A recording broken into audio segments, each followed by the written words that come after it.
Calgary sets the stage for a fitting finish to a fabulous Labor Day weekend in the CFL. It's the Battle of Alberta with 2 huge points on the line. Edmonton has won 3 of their last 4 to get themselves back in this race. 2-game slide for Calgary, and they'll be looking at one of their defensive leaders to step up today. Well, the Edmonton Elks have rushed the ball for almost 750 yards in the last 4 games. Calgary's middle linebacker, Micah Alway, is one of the best run stoppers in the league. And he's well aware of the Elks running game. So rock, meet, hard place. Speaking of rocks, Edmonton's middle linebacker Niles Morgan leads the league and is on pace for 120 defensive tackles. It's Calgary, it's Edmonton, it's Labor Day. Buckle up, it's going to be physical. What a way to wrap up this week. Cannot wait to kick things off here. Calgary, as we mentioned, dropped 2 in a row. Edmonton 3-1 in the month of August to essentially save their season.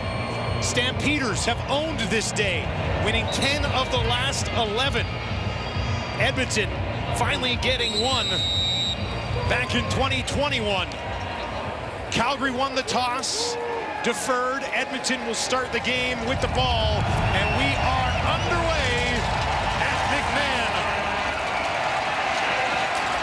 First return of the ball game, just shy of the 25, and the physicality starts early. This is what Labor Day is. It's another notch. You move it up. It's like a playoff game. Labor Day physicality. You'll see it immediately. Opening kickoff. It's not just a hit. It's a straight takedown. Nice way to start the game. Bailey Devine Scott sets the tone just 10 seconds in. Edmonton will start on their own 25. And they'll start it on the ground. Why not? Very effective running the ball as of late. Leak with the carry. Let's take a look at MBT getting the start today.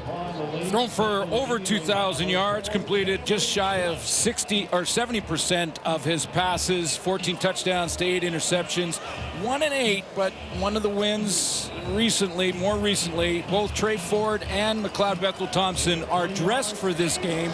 Trey Ford is healthy enough to play, but they'd love to give him one more week and hope that McLeod Bethel-Thompson can get the win. Edmonton coming off a very tight game against Montreal last week. McLeod Bethel-Thompson to throw for the first time today, far side. Gino Lewis trying to keep his feet in. Quick discussion amongst the officials, and they say he did. Be a good matchup here to see Eugene Lewis against Demario Houston. Get to those starting lineups in just a second, but that's right out there with a little toe tap from Gino Lewis, and tap that toe, inbounds. Nice catch. Exactly what he needed to do. Over 500 yards on the season for 87. Back on the ground again, right up the middle, decent push ahead.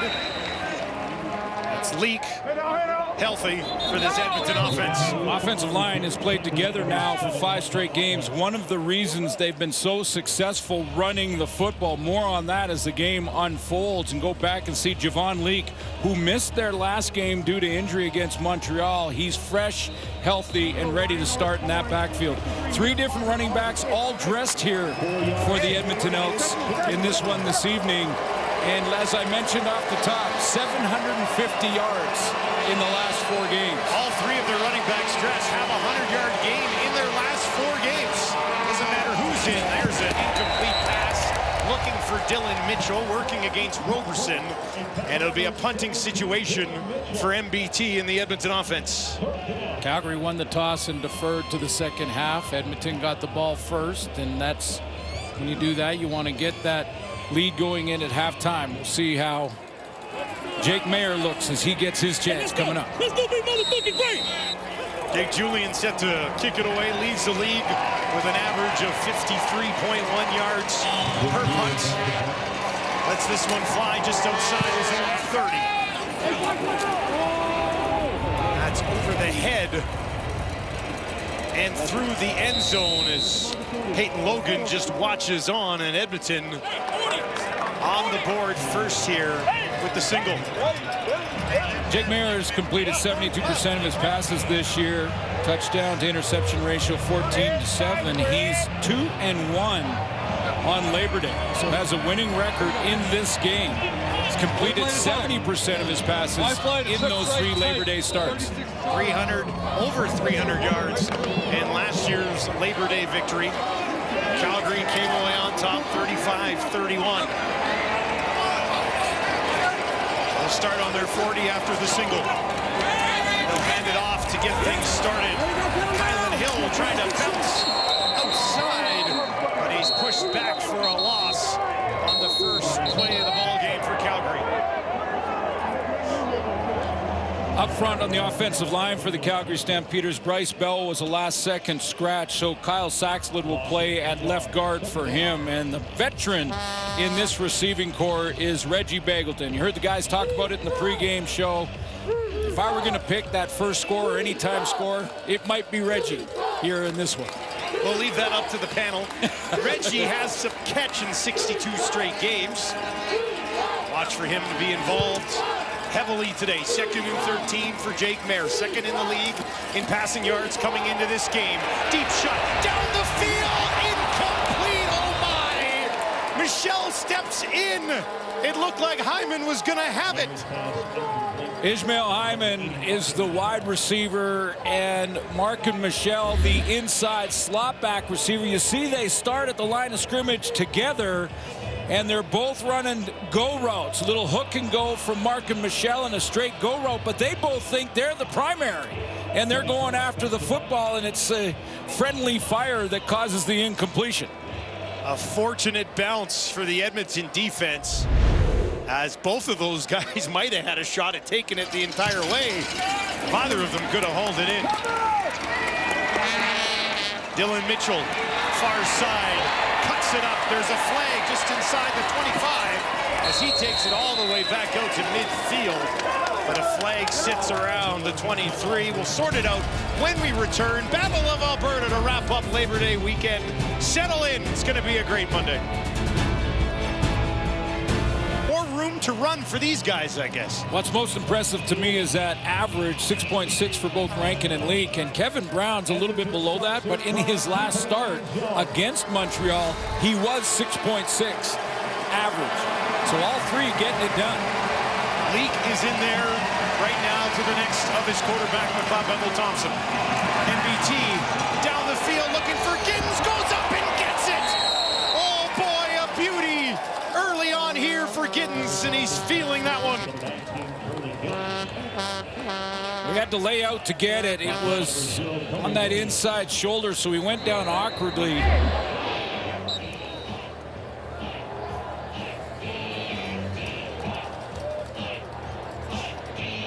See that corner route from inside, and that's just a tremendous catch. What great concentration.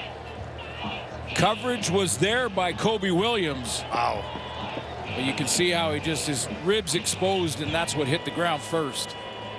He is up, and he is running off. So positive knocked out of him a little bit, yeah. Maybe he just wanted to think about how sweet that catch was. Yeah, a little bit longer. Give us an extra second to show one more replay. Yeah, if I lay down here, they're probably going to run a slow-mo. Mission accomplished, Mr. Giddens. 1st and 10, up to the Edmonton 41. On the ground, straight ahead, short pickup. That time it's Kevin Brown up to the 45. Well, Mike Rose of the front 4 said this week the #1 priority for this defense is to stop the run of the Edmonton Elks, and that means Micah Alway is going to play a huge part. 41 defensive tackles on the season, and Alway is a thumper, a run stopper. And then back in the secondary, Demario Houston versus Gino Lewis. Let's watch that and have a little fun this evening. Houston, 4 interceptions on the season. Cloud Bethel Thompson gets it away near side, and that'll be enough for a first down as he gunned that one in there to Gavin Cobb for his 4th catch of the season. Yeah, Gavin Cobb, little bang route going in and then back to the outside, and that's why there was a little hesitation there from McLeod Bethel-Thompson until he saw him get back to that sideline, and then he's a timing thrower. And as Matt Dunnigan, our quarterback, said before the game, McLeod Bethel-Thompson can sling it all over the yard.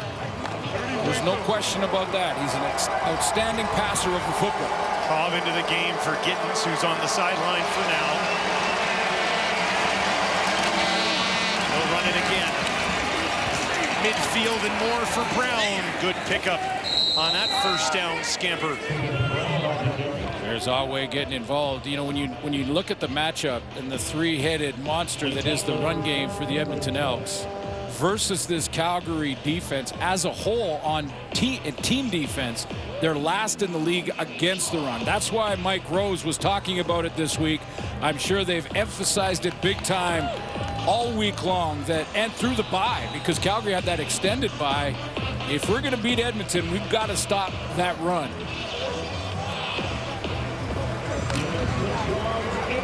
Darius Jackson, 3-3 since taking over as the interim head coach for this club. 2nd and 4. Will they stay on the ground? They do. It's Brown straight ahead, and he's got enough. Kevin Brown on the carry. It's like another first down. So Mike Rose, Josiah Coatney, James Vaughter, Julian Hauser, the group up front. It's not just them, though. They've got to take and be gap responsible. That means take the gaps in front of you, the gaps you're assigned to, A gap, B gap, and outside is C gap. Take those gaps and make sure you're sound in them, and let Micah Alway scrape to the football so he doesn't get blocked by one of those big guys up front.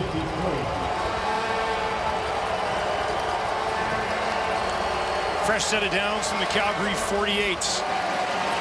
Thompson down the field, wide open. He's got Mitchell, cuts it back inside the 30, or it's Lewis rather, on the near side of the field this time. And Gino has his 2nd catch of the game, takes it down just shy of the 25. Well, first of all, when you're going to line the line of scrimmage like that, that means that play action will be available. Plus, you know, the Edmonton Elks offensively, they know that Calgary's been scouting their run game, so play action is the next step. That's the progression. Go ahead and sell everybody on the run to try and stop it. We'll go play action and hit Gino Lewis in behind.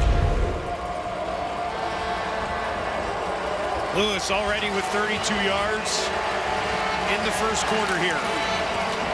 Back on the ground to Leak. Leak picks his way ahead for about 2 or 3 yards. 2nd down coming up. You know, and they all bring a little bit different, something a little bit different to the table. I mean, Javon Leak has got that breakaway speed, so you give him a little crease and he is flagged on. We've seen how fast he can hit the hole. Kevin Brown is that hard running, hard to bring down, low center of gravity type back, and Justin Rank's a little bit of both. Yeah, he's a hybrid. Yeah.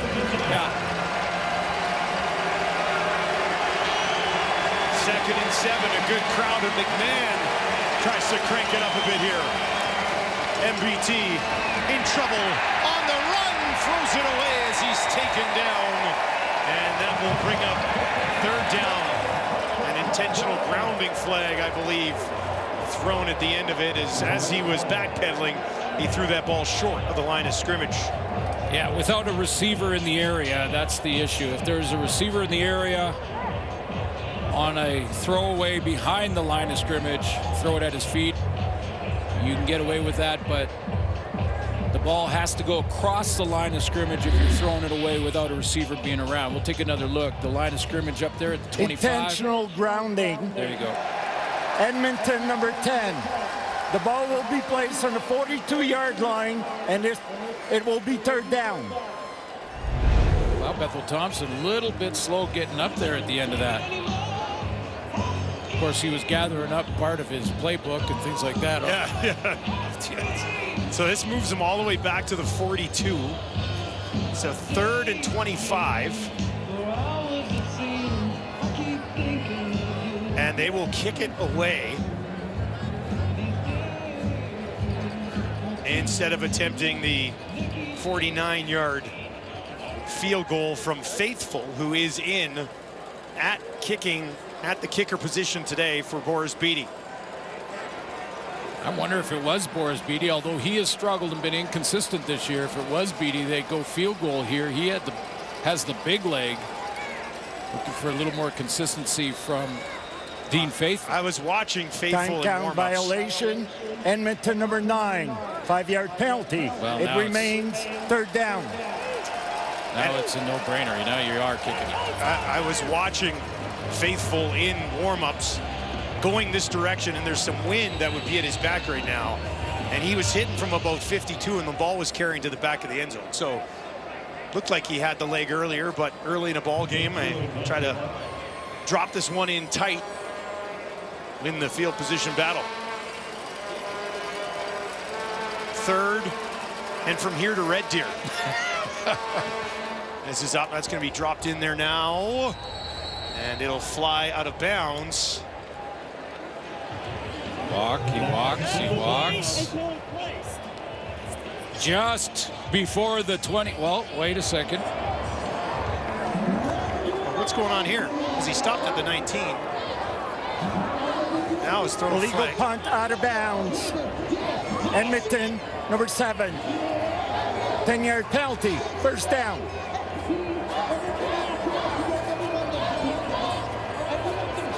Yeah, 4 yards past the 4 yards past the line. 1-0.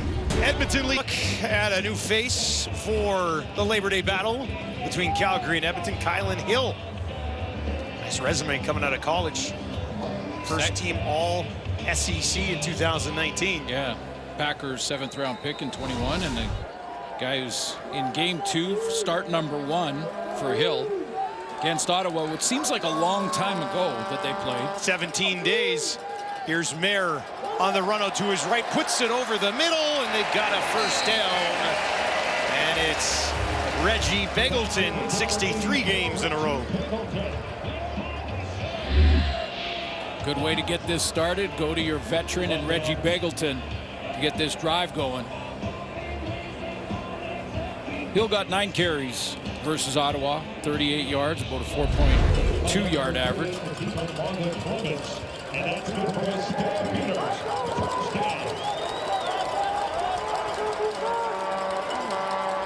Hill standing there to the right of his quarterback. They give it to him, and he pushes his way through that first level.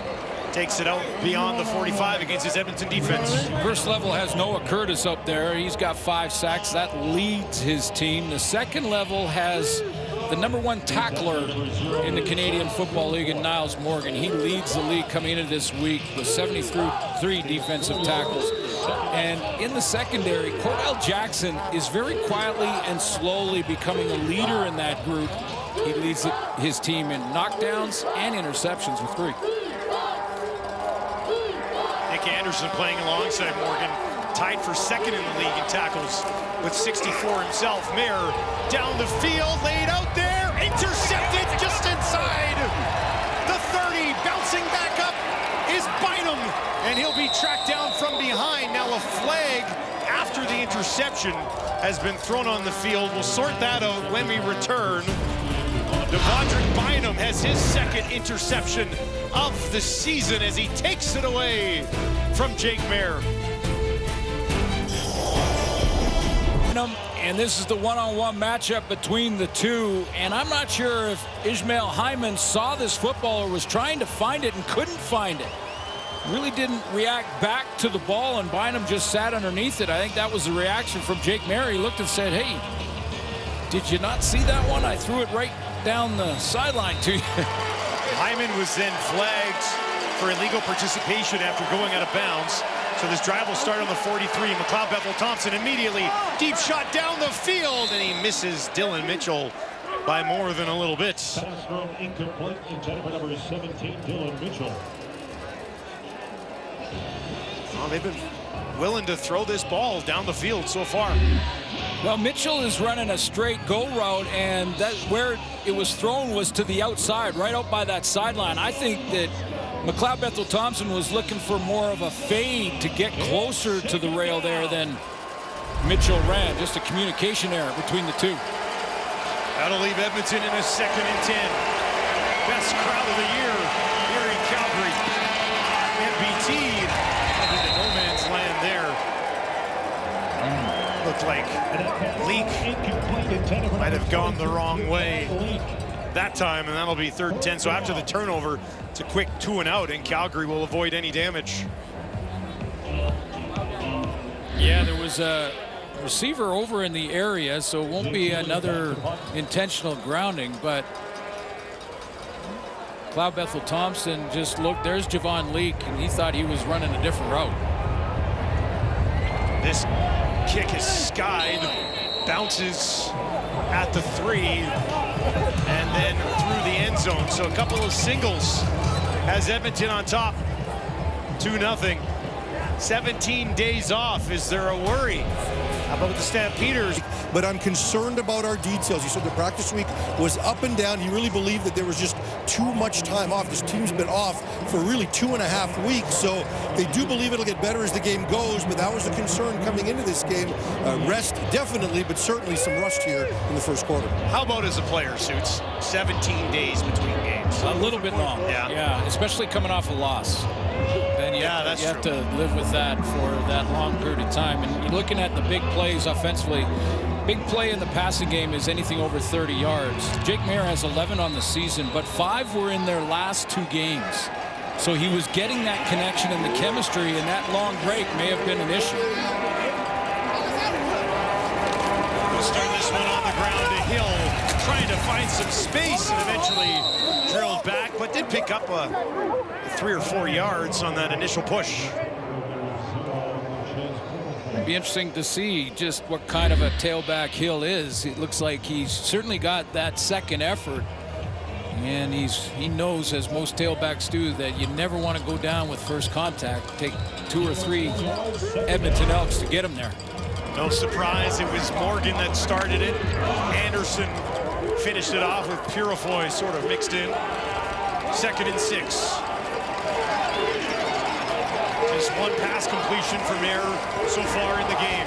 Looking for another here, and he's got it. And that'll be a 1st down, taken up to midfield as he goes back to Ishmael Hyman.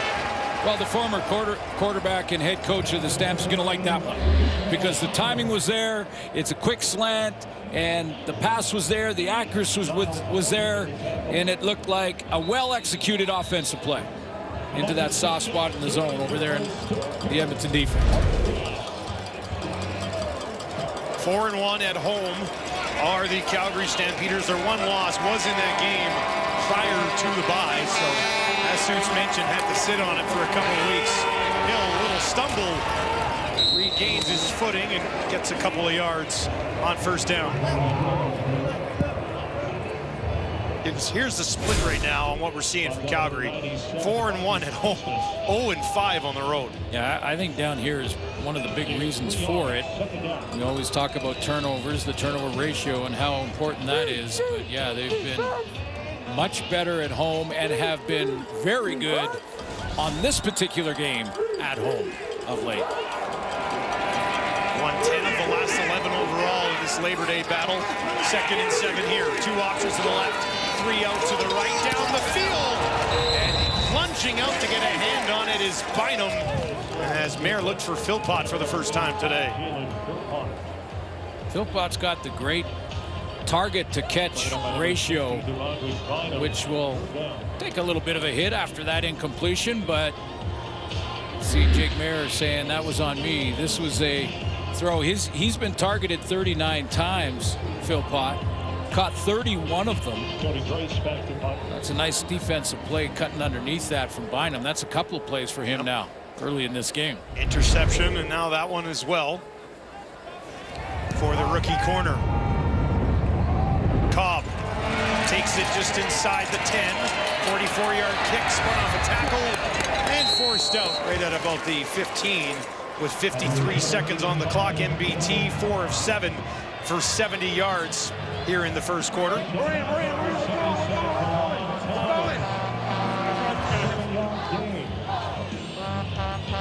Here's a look at Dave Dickinson. Not a bad record. 6-1 all time in Labor Day Classics. 14-4 against Edmonton in his head coaching career. So he's had the number of the Elks. And how about this?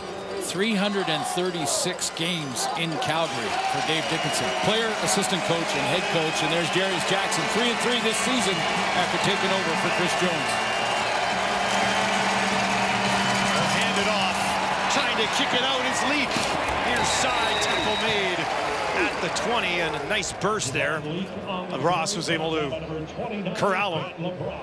Nice example of the stiff arm from Javon Leak. Just the old-fashioned hold off the tackler with that offhand.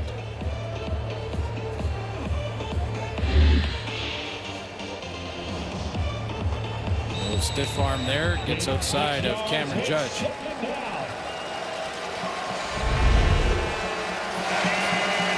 Second and 4 for Edmonton from their own 20. Quick pass this time. That was up close to the 25. Looks like it'll be a first down, and it is. Tevin Jones, who has burst onto the scene in impressive fashion in Edmonton. And that'll do it for the first quarter of action in the Labor Day Classic. Edmonton on top in a physical affair.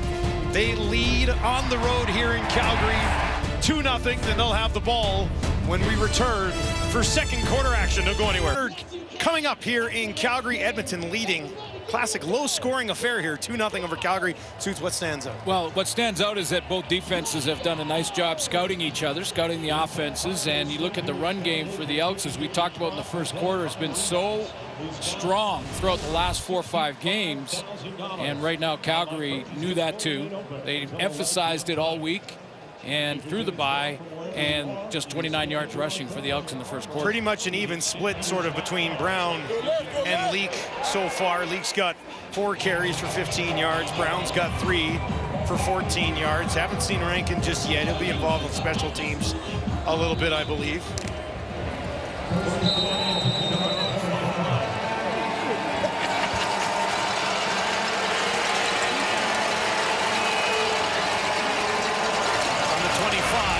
They'll get it to Mitchell, and Mitchell takes it ahead for an Edmonton first down. Another guy you can work in here and there in the running attack. Well, I like the play call, really like the play call, because it's attacking the perimeter, and with all focus on Javon Leak, there's the play action to Leak. That holds basically the front 7, and you try to get one of your fast receivers out on the edge in space with a little fly sweep action.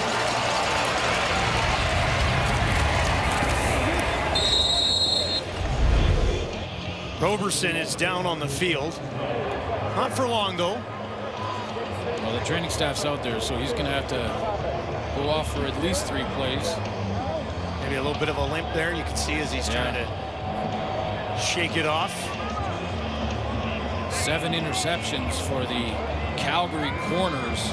Demario Houston has 4. Trey Roberson with 3 so far this year.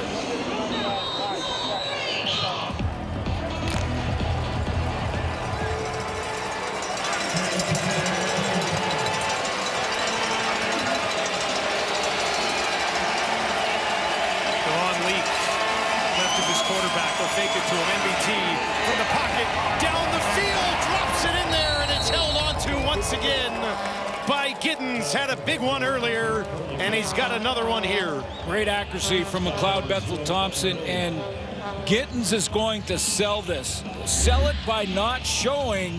There he is there, coming out of slot position, and he's selling it by not showing Kobe Williams that the ball's about to arrive. He's running down that field, turns his head back, and then the hands come up now as the ball's about to get there. Usually the DB in that kind of trail position is looking straight at the hands. As soon as they go up, he tries to punch through.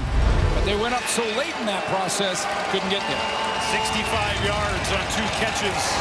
Now Leak spinning out of trouble. Will eventually track him down, but what an effort from Javon Leak to put them in a second and manageable down at the 35. Yeah, it really does. And the Calgary defense, as we mentioned in the first quarter, was containing that run, but Leak got a nice spin move here. They did that fly sweep. That can help loosen things up for the Edmonton Elks. They want to take advantage of a slow start for Calgary's offense. because they do look out of sync. And Edmonton hasn't been able to take real advantage of it just yet. They got great field position now to maybe get started in that regard. You got to put something on the board if the opposition maybe a little slow getting going. From the Stamp 35, Leak again, and he's going to be stopped well short of the first down, maybe a yard on the play. Well, it looks like right now Jerry's Jackson is going kind of series to series. Kevin Brown gets a series, Javon Leak gets a series.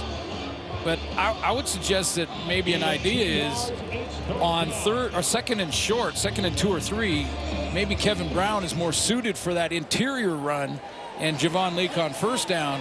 But I know you don't want to be switching back and forth too often. Dean Faithful for the first time this year, 78.6% last year, which is better than the 74% that has Beatty sidelined right now. Faithful, a 41-yard attempt here. That is up, and that is good. And Edmonton tacks on 3 more for a 5-0 lead. Reggie Begelton as one of the defense is struggling a little bit. Is it too easy to say just get it to this guy? Well, of late, look at the numbers of late. Target to catch ratio outstanding, almost 300 yards in the last 3 games. So yeah, I think to kickstart the offense, Jake Mayer go to 84 and get that USS fishing boat going. He loves his fishing. He does like to fish. Hill trying to stretch this out, won't happen. Back to the line of scrimmage. No further. This is the Edmonton Elk defense just stringing this right out to the sideline. There's no hole here. You see Niles Morgan plugging that one. They're going outside. He hands them off to his partner Nick Anderson on the outside, and the 2 linebackers just say, we're taking away all of the gaps. Hill has 8 yards on 5 carries. So they cannot get anything going on the ground. Maybe through the air is where it happens. 2nd and 11. Bear looks far side. Now has a man. It's his running back with some room to run. He'll take it outside the 50 midfield and eventually runs into Moncrief, who takes him down. Best play of the ball game for the Calgary offense. Yeah, Hill in Mississippi, he could catch the ball out of the backfield. His college days, he was a big-time receiver out of the backfield at that tailback spot. In fact, had 67 catches in his time in Mississippi, which really makes him suit our game very well. 15 catches in a single game in college. Jake Mayer just doubled his production on that last pass, 25 yards. He's up to 50, 1st and 10 from the Edmonton 46. Empty backfield here as he throws far side, and that is held onto by Barnes with Bynum in his back pocket.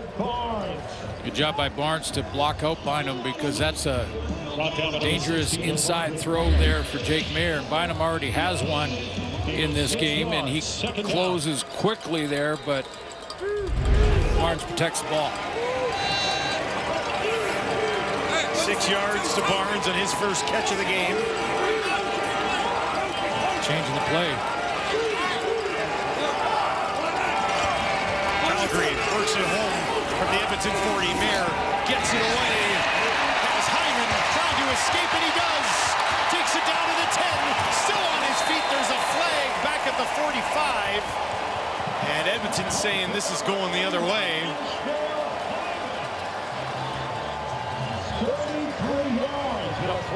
Illegal block, ends to the face. Calgary number 68, 10-yard penalty. Will replay 2nd down. Let's take a look at it. That's Eric Smith at left tackle, and he's got his hands up in the face right there of Daniel Joseph. There's no question that one is going to get called. That not only was it hand in the face, but it jacked his head back. None of those are very rarely intentional, but get the hands up too high, a little undisciplined with where the hands need to be, and takes a big play off the board. Huge play off the board. Now they're back on their own 50. It would have been a 33-yard pickup the other way. 2nd and 14. Here with time. Down the field. Too much. Falls incomplete over the head of Barnes. Well, it really looked like there was early movement there and no flag on the play. Paredes is coming out. He will have the wind at his back, but this will be a deep shot. His season long is 52. This one's going to be 57. His career long is 53. This one will be 4 yards back of that. So a 57-yard attempt for Paredes. Big deep breath. Lock in. Little wind at his back. Does have the wind. Pretty strong wind. Looking down. Moving those flags a little bit. At that end, yeah. Cody Grace to hold. Paredes, for the first time in his career, looking to hit one from 57. That is up, and it is good. Nails it. A deep shot on Labor Day from Paredes, and Calgary's on the board.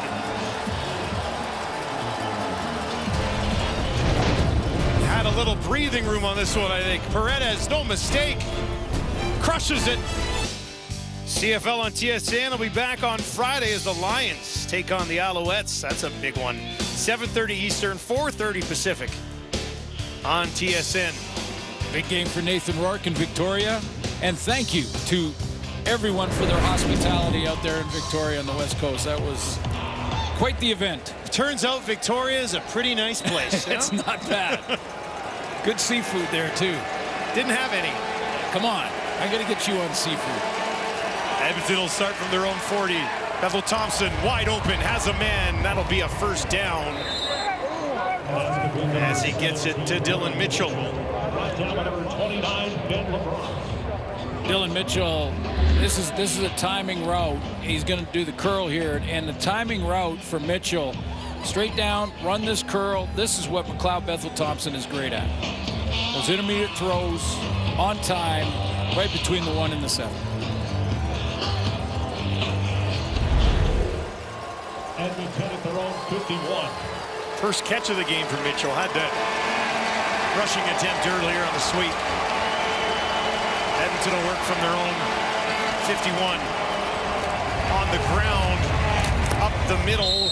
Brown back in the game as they flip-flop Brown and Leak. There's a flag on the far side of the field. Quick discussion here with Andre Pruz calling the shots for us today. Well, that Calgary front 7 on that play was geared up to stop the run, and Brown still got 3 or 4.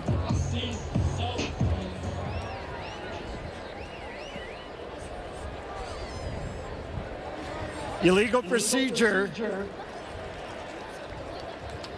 Illegal procedure. No end. 69 did not check in prior to the snap. This is a 5-yard penalty. We'll replay first down.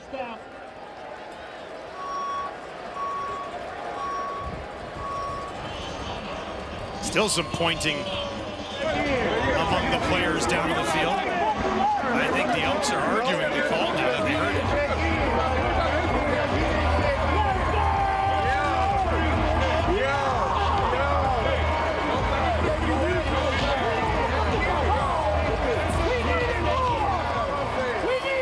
Command Center is taking a look at this to make sure the correct call is being made here. I believe we'll get a correction here. After review by the command center, we had 87 who was covering number 67. Therefore, there is no infraction for procedure. It will be second down.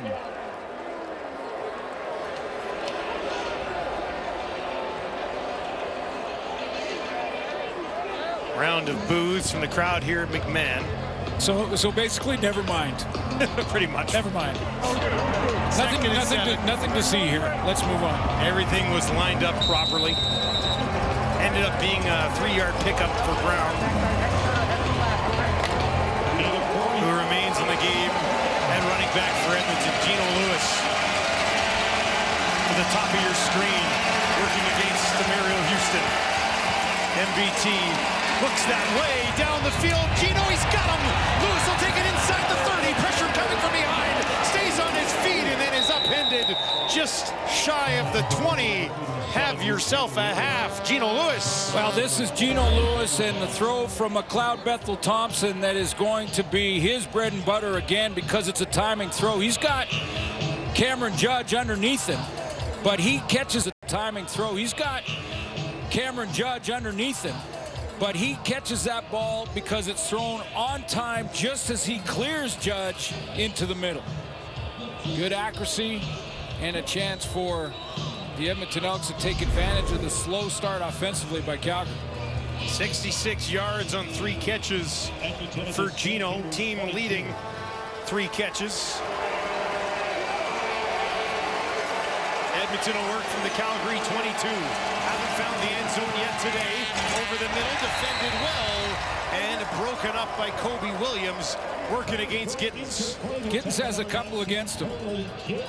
Gittins has been working on Kobe Williams, has 2 nice catches in this game already, and Kobe Williams says, okay, enough is enough. I got to get involved here. Steps up, good timing, left hand around without pulling that right hand or pulling the jersey and turning the receiver. It's a nice knockdown by Kobe Williams. 2-1. Gittins versus Williams. Keeping track. Big play here, 2nd and 10. Calgary's defense, they're going to bring some pressure. MBT feels it, gets it away, just not enough. Fell short of Gino Lewis. He was hit as he threw a bunch of pressure in his face, and he couldn't get that one far enough down the field. Well, I'll tell you what, it's a game of inches. You've heard that many times. It's also a game of split seconds, because that's sometimes the difference between a big play or a sack or incomplete pass. There was the pressure off the edge that got home just in time to affect the accuracy of the throw, because Gino Lewis is in behind coverage and ready to go score. The Edmonton offense stalls again. Faithful 1-for-1 from 41 yards. This one from 29, and that is up, and he misses it. Hammers it wide to the left. And Edmonton's kicking woes continue. Take the single. They lead in Calgary. Middle linebacker of Edmonton. I send it down to Farhan Lalji. Yeah, Morgan is also the only member of the Elks' current roster that has won a game on Labor Day here in Calgary. And that was back in 2021, so it doesn't seem like it was that long ago, but certainly there's been a lot of turnover in Edmonton. He remembers in that game, he had a big one. He had a sack. I think he had about 8 or 9 tackles in that game. He says, this game brings out the best in everybody, but it's been far too long since we have won here. As for Calgary, there's Adam Konar. He is 0-6 in Labor Day games with 2 stints in Edmonton. While he left Edmonton for BC, the Elks actually won 2 games at that time. He doesn't believe he's a bad luck charm. Hopes the home team can continue its winning ways here. Sack here as Mayer had nowhere to go. Elliott Brown comes out of it celebrating. Oregon was involved as well. Well, again, overall, Calgary has the edge by 1 game in the Labor Day matchup, 31-30-1. How crazy is that, right? I know, that close. The edge in the rematch, look at that. Jake Mayer trying to go to basketball, looking for an outlet pass. Oakman and Elliott Brown both got to him. 2nd and 14. Mayer has a man wide open at the 40, trying to turn it up the field. A heavy blow from Hyman against Anderson. But they'll be stopped a couple of yards short. Now, this we are used to seeing on Labor Day weekend. Now, we've seen a lot of it. There's been a lot of it throughout history on this game. But the team that stays most disciplined often wins. So don't be the retaliation guy in this area, because that gets you a penalty and that puts your team in a hole. Big 3rd and 2 here. Calgary's offense stays on the field from their own 48. Mayer in the shotgun, needing a couple of yards. Trying to draw Edmonton offside. Nothing just yet. Just trying to draw him. Now, they were in the neutral zone, and Sean McEwen didn't. Trying to draw Edmonton offside. Nothing just yet. trying to draw him. Now, they were in the neutral zone, and Sean McEwen didn't see it, because if he snapped it right at that time. Calgary number 12, 5-yard penalty. It remains third down. It almost worked, yeah. You can jump back as long as the ball's not snapped, and that's, I'm sure, what Coach Dickinson will mention to his center as he comes off.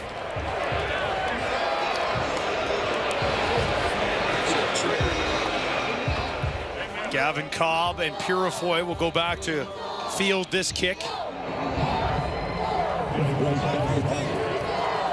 Cody Grace set to let it fly.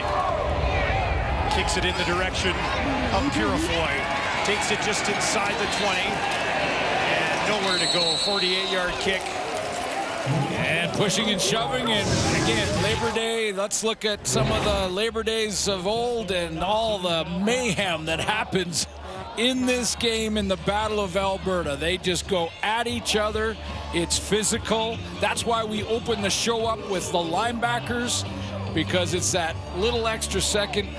You say you want to play to the echo of the whistle. Well, they play till well after the whistle has gone by. The official getting up there. Saw Jeff Garcia in there, Doug Flutie in there. The awesome Ricky Ray. Athleticism of Ricky Ray going over the table.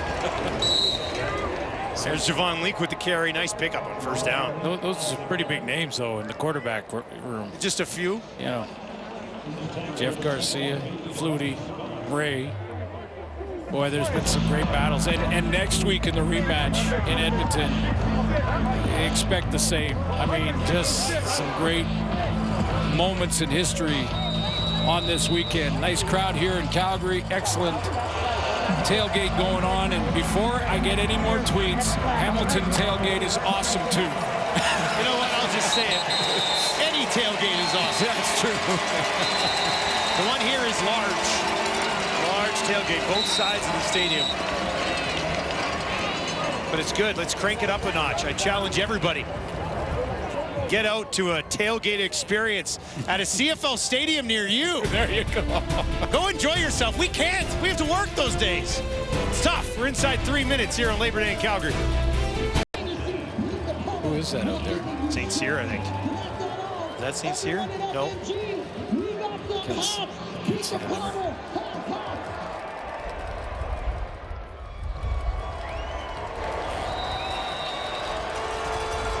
Long way to go here in the first half. 2:57 on the clock. McLeod Bethel-Thompson from the pocket. Gino Lewis has it. There's a flag on the far side as Gino picks up the first down. Lewis, tackle by number 6, Demario Houston. There's a flag down. Lewis having an excellent first half here on Labor Day. McLeod Bethel-Thompson went down hard. See, this penalty is. Sure, if it was late. Illegal contact on the receiver. Calgary number 0. That penalty's declined. First down. Well, if that was Curly Gittins out there, that's 3-1 in that matchup. But I was watching McLeod Bethel-Thompson go down there, and the timing on that hit looked fine. Say the illegal contact here. It is Gittins.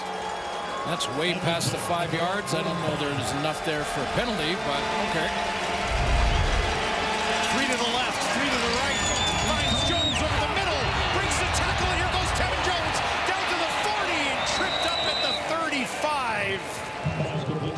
Demario Houston stopped that one from being even more.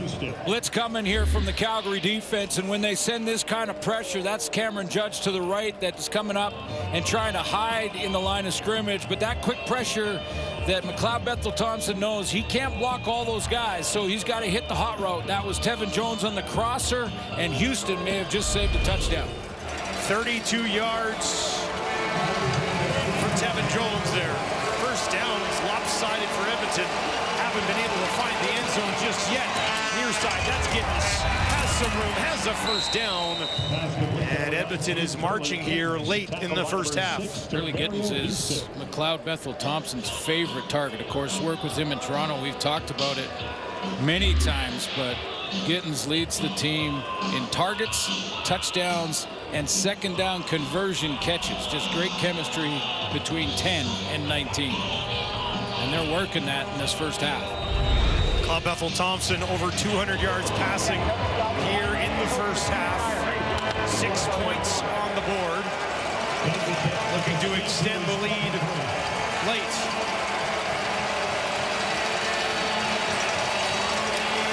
They'll get it to Giddens. Looking for a block. Tripped up on the play by Dozier. With positive yardage and a manageable second down.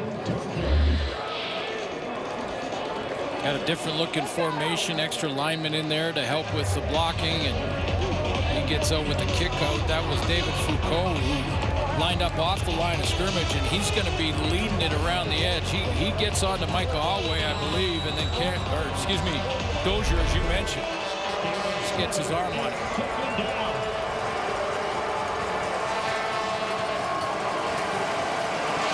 Second and 3, 4 options, now 5. Far side of the field. MBT finds one of them. It's Mayala. And he will step out of bounds at the 10. Wow, it's just the Elks absolutely have to have a major here just so they can go in at halftime and say, okay, you know, we put a bunch of yards on the board.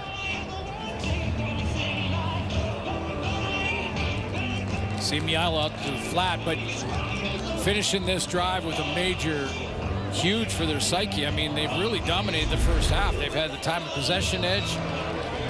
205 more net yards of offense for Edmonton than Calgary in this first half, but not a lot of points to show for it, as you just mentioned. So this will be good for their mental health going in. 7 offensive linemen in the game for Edmonton. We're going to move MBT to the left, throws it to the end zone. No! Wide open was Giddens, and he couldn't find him. Just enough pressure again from the Calgary defense. You don't see McLeod Bethel-Thompson roll that often, but this time he gets outside, and it looked like it was a Cameron Judge that came off the end, or Dozier, who came up, got in his face, and just affected what was Alway, who just affected that throw enough. Talking just out of the reach of Giddens.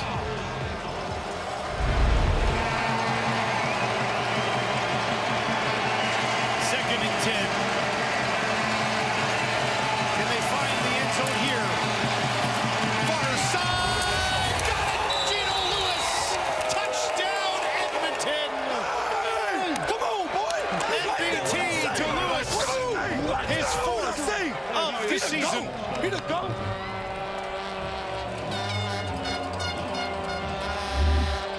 Brought Rankin in the game to help with protection and tried to get the one-on-one on the outside. The Calgary defense drops into a zone, but it becomes a man when the receiver gets in your area, and it's DeMario Houston against Gino Lewis. Give me the rock, man.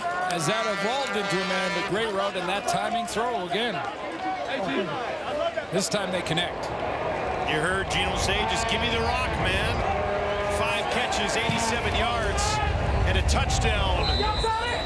Extra point is through, and Edmonton leads. Show you the route here by Gino Lewis against DeMario Houston. There's Lewis. Houston is at the top corner of your screen here. And Houston is going to be, stop it there, guys. Take a look where Houston's eyes are. Houston's eyes are back into the quarterback. He's let his guy get way too far, way too wide. That little outside release from Gino Lewis. He just turns to the outside, right beside the sideline, and McLeod Bethel-Thompson hits him.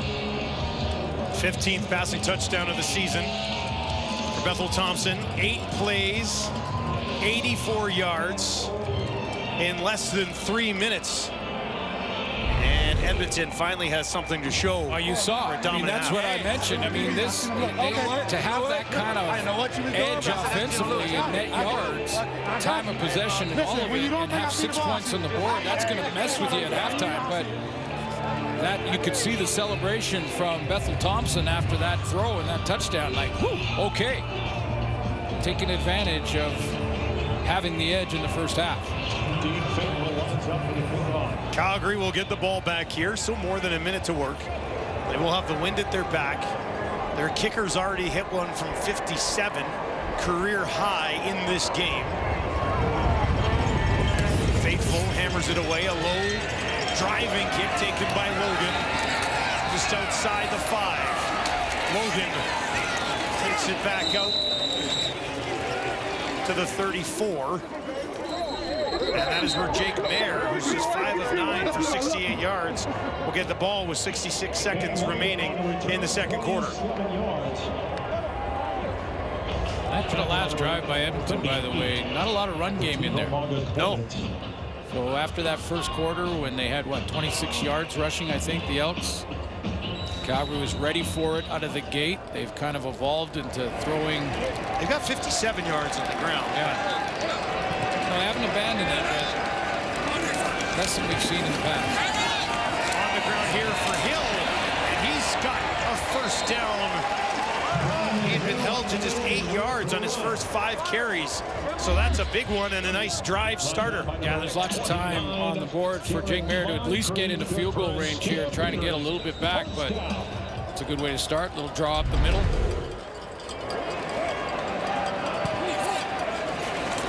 Mayer working from his own 47. Back to Hill. Dumps it off to his running back, a burst ahead. And this time 2 yards shy of picking up another first down, but certainly creeping into Paredes field goal range. Don't you love when a tailback decides, I'm just going to lower my pad level and go in and try to break through this wedge tackle here. 2 guys, one on the outside, Bynum. They're going to meet in the middle. Him and Niles Morgan. He just decides, I'm going through it. Mayer needs 2, has time, down the field, one-on-one, holding, far side, Pendleton. There's a fishing trip. Flag in midfield. Flag in the backfield. Illegal contact on receiver. Edmonton number 25. That penalty's declined. First down.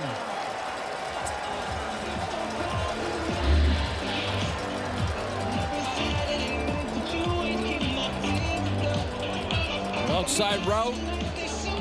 Got through the illegal contact and wins the jump ball. Fishing trip coming up. Here we go. Big mouth pass to the left of your corner. Mayer dumps it out to Logan. He's dangerous in open field space. Takes it down just inside the 15 as Calgary looks for a response here. 14 seconds on the clock. So time for one play, maybe one shot at the end zone, but then they got to be careful, make sure they come away with points here. But a little swing pass, got out in space. The only problem with that play is it took some time off the clock.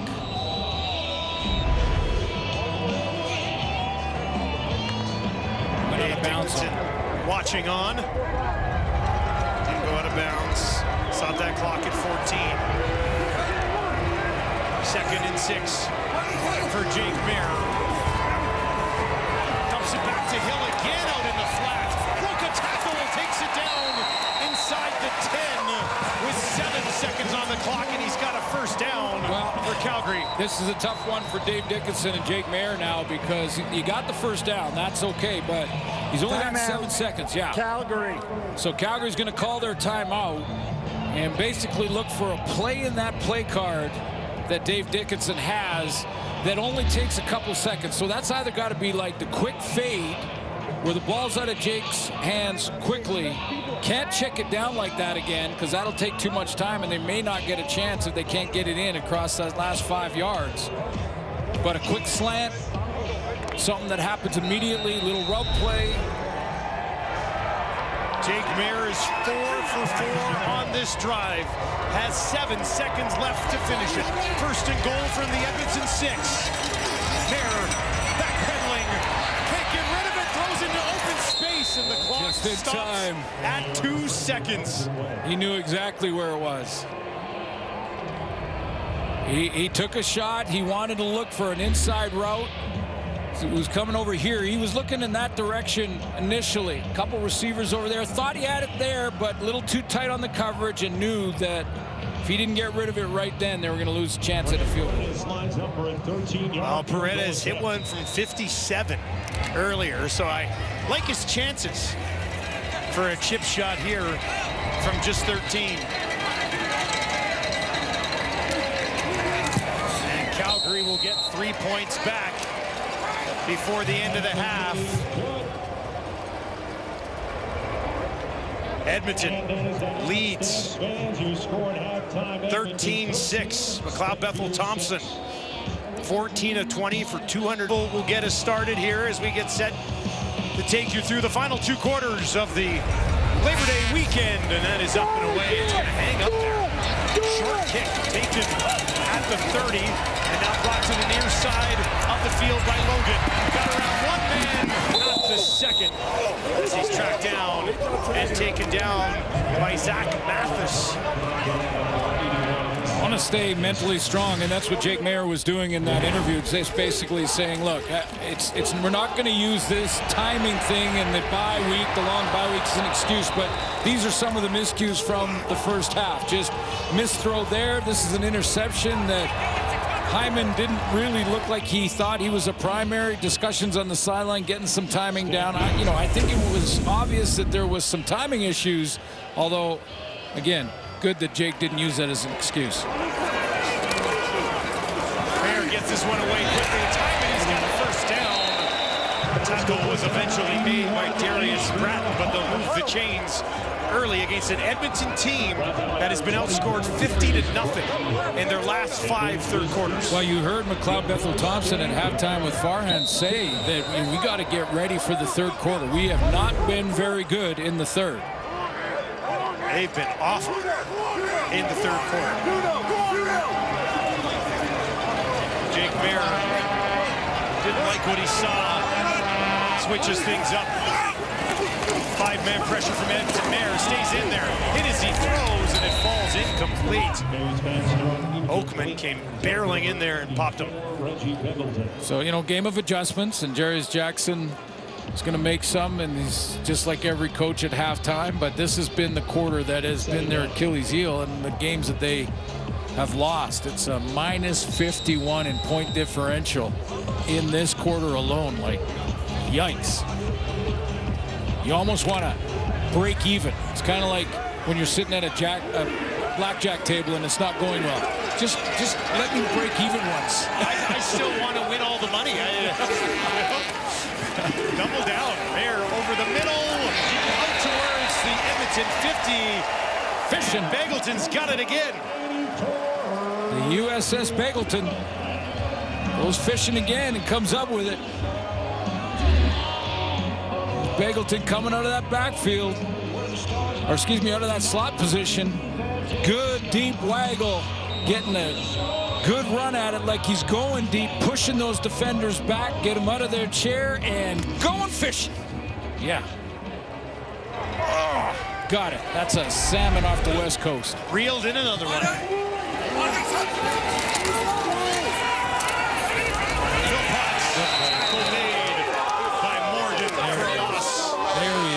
There he is.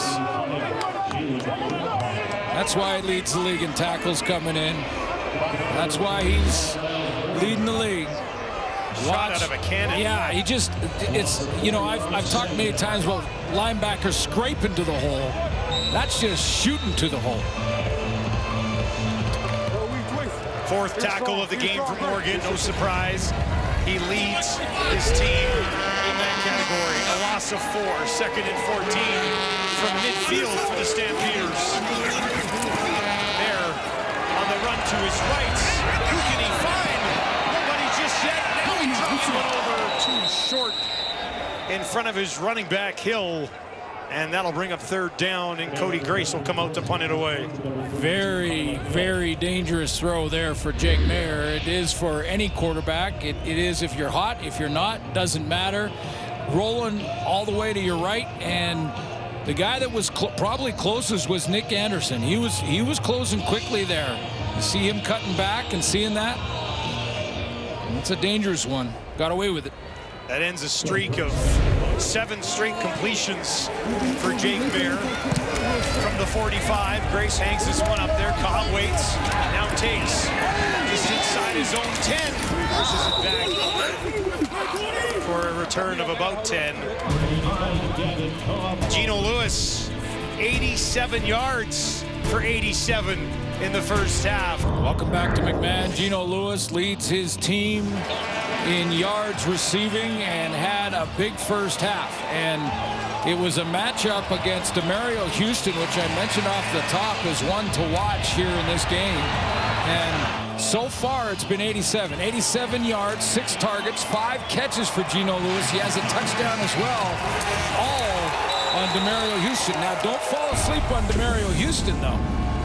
Well, he can take one away. Oh, yeah. He'll be looking. Edmonton starts it on the ground. Leak kind of waited to see if anything would open up. And when it didn't, he just decided to push ahead for a few yards. Yeah, we just saw Niles Morgan go to work. Let's watch a little Micah Alway go to work. Step up, take that gap, slide over, bam, right in the hole. Turn him around.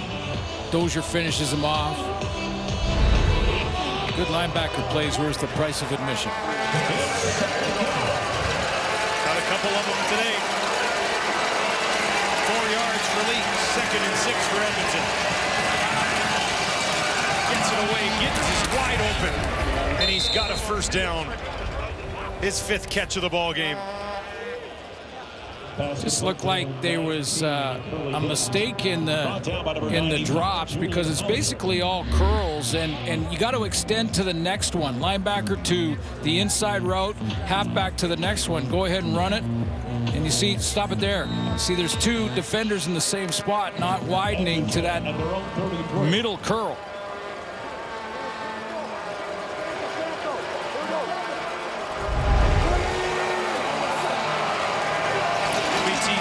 First down. Gittins has it again, one-on-one. Just tries to push the shoulder down and through Dozier. And they've got another first down, does Edmonton. Well, he had 22 of those catches coming in. That leads his team in a big way. Curly Gittins on the money catch is what I like to call it. That money catch where 2nd down, 2nd and long, got to get a new set of downs, come up with the big catch.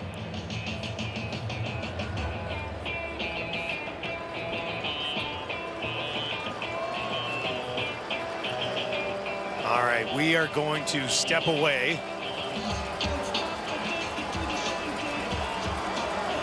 I've been told we're going to have to pause the game briefly because our spider cam that brings us a number of tremendous shots is stuck just above the 30-yard line. There it is. The game has been stopped. The spider cam doesn't move anymore. For now. We'll try to get that fired back up. We'll step away. Wait for that camera right there to be able to move again. It's the spider cam hooked up on those 4 cables from the corner of the stadium. Does provide us with some absolutely excellent shots. Yeah. Had that return touchdown a couple of weeks ago. Beautiful shot all the way along. Following the returner on that. Yeah, no, it comes with some great video game style shots. There will be a round of applause here when it moves again. Spider-Cam operators are just down from us here in the booth. I don't know if this is one of those situations where you turn it off and turn it on, or you go down and blow on it and hope it starts working again, but I think we're going to try a reboot and see if it'll get fired back up. I don't know about you, but every time I ask my kids when my computer freezes, that's the answer. Dad, did you try to start it and restart it? And does it work? Almost always. I would be certain if they reboot this thing, it'll be game on. Has to be.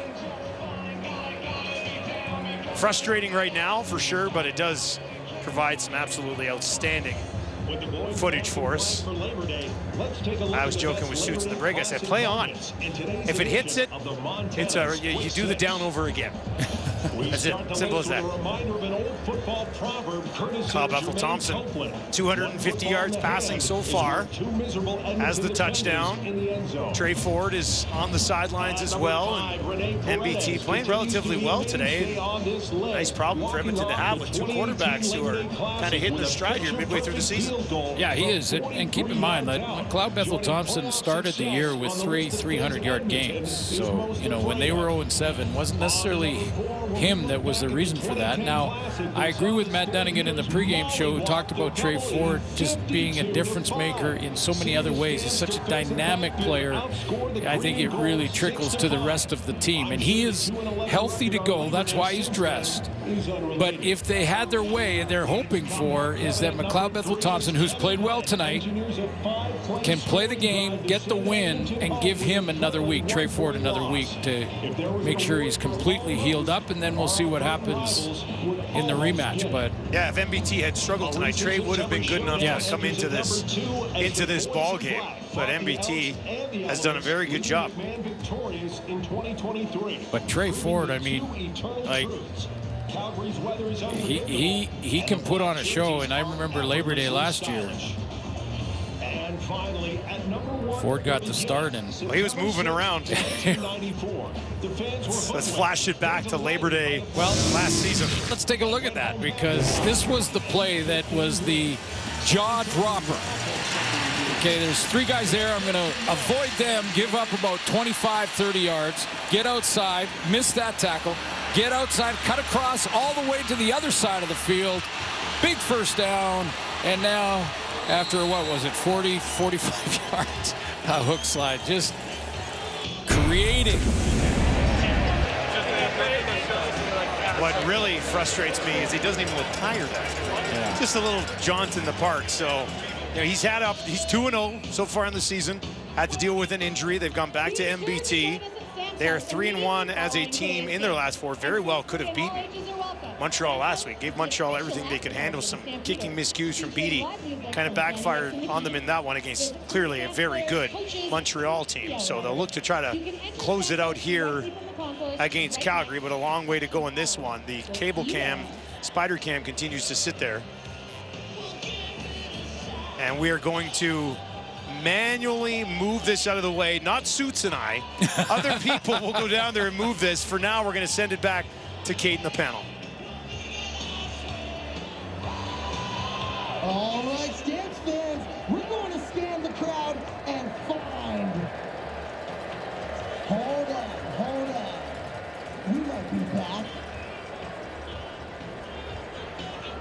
Just kidding, we're back in play. Let's do the thing.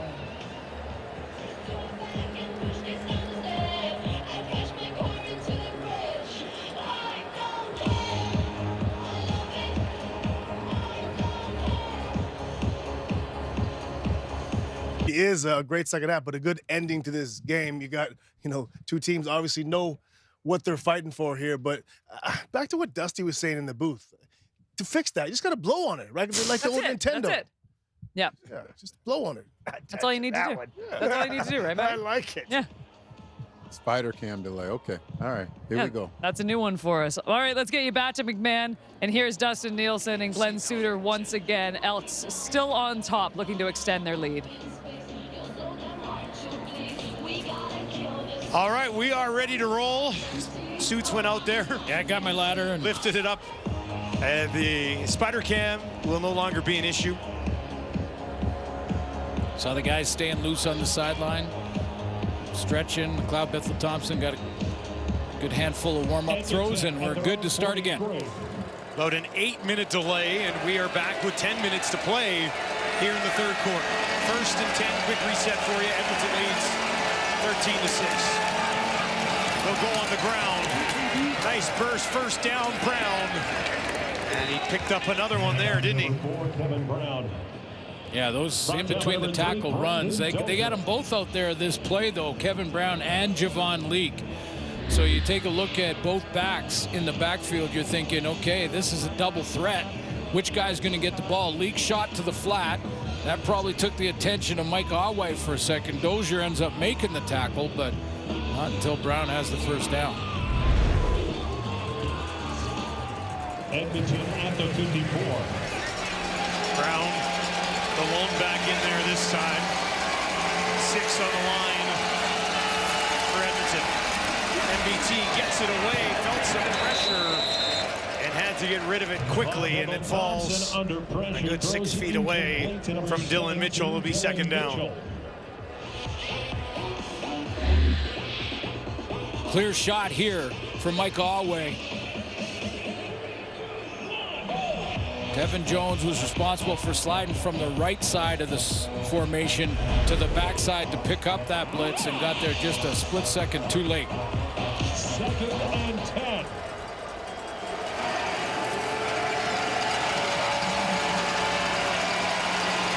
Big 2nd and 10 here, nearing midfield. Calgary will only send 3. MBT with time, gets it away, finds a spot in that defense and has a first down as he guns it back to 19. Curly Gittens Jr. Right back to his security blanket, number 19.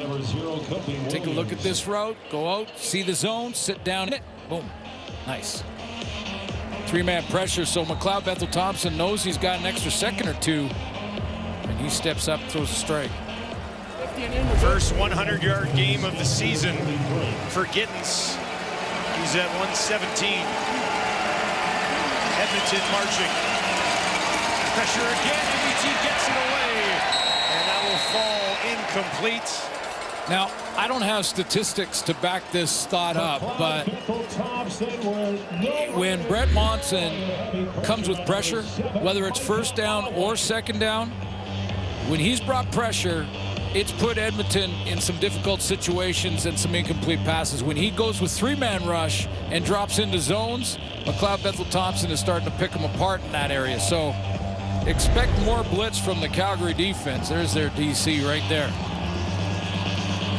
Alway with a good, hard, clean tackle to finish that last play on MBT. 2nd and 10 again from the Calgary 43. 3 options, out to his right, 2 to his wide side left. Gets it away. Jones has this. Tackle made. Jones lunges ahead, and this will be close to a first down if he didn't get it. It's close. Inside, when you send blitz, and they did, it's 0 coverage. So defensively, Dozier's playing inside shade to take away the quick hot throw, and that gives Jones a little bit of time to get turned, and he's strong. Big, strong lower half, and went and got this very close to the mark. Oh, this is 3rd and less than 1. So Prukop into the game for the first time today. And Edmonton will look to keep their offense on the field. As I mentioned, they have not scored a point in their last 5 consecutive third quarters. Working towards that here.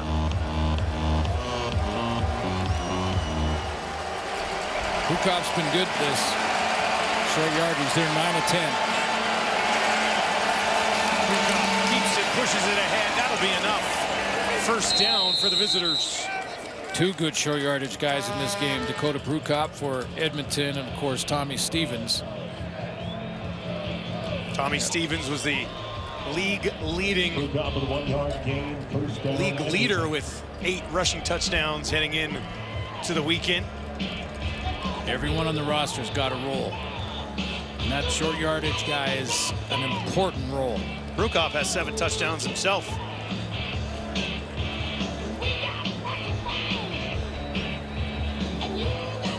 Edmonton with just 1 win in the last 11. Labor Day Classics.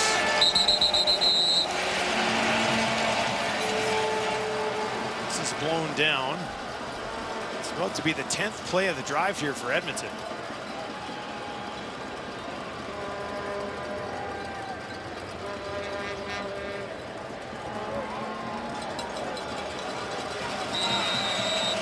Not sure what the holdup was there. They work from the Calgary 32. Leak on the ground, trying to escape.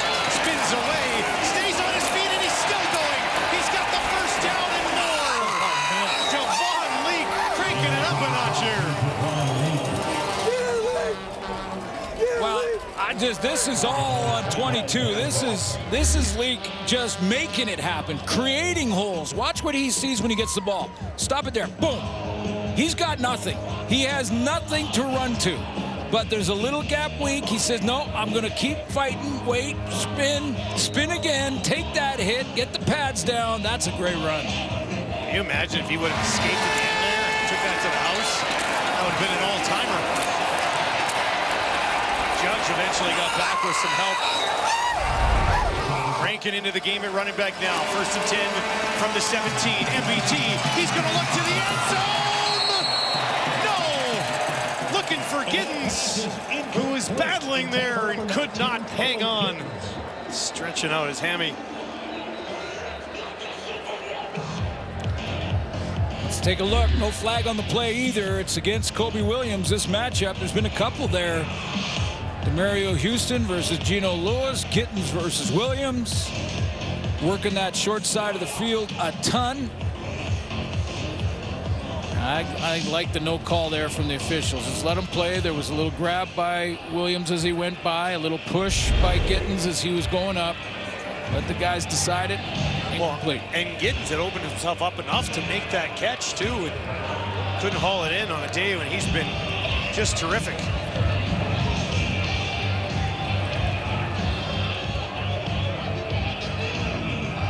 Dave Dickinson chatting with Andre Proulx about something here.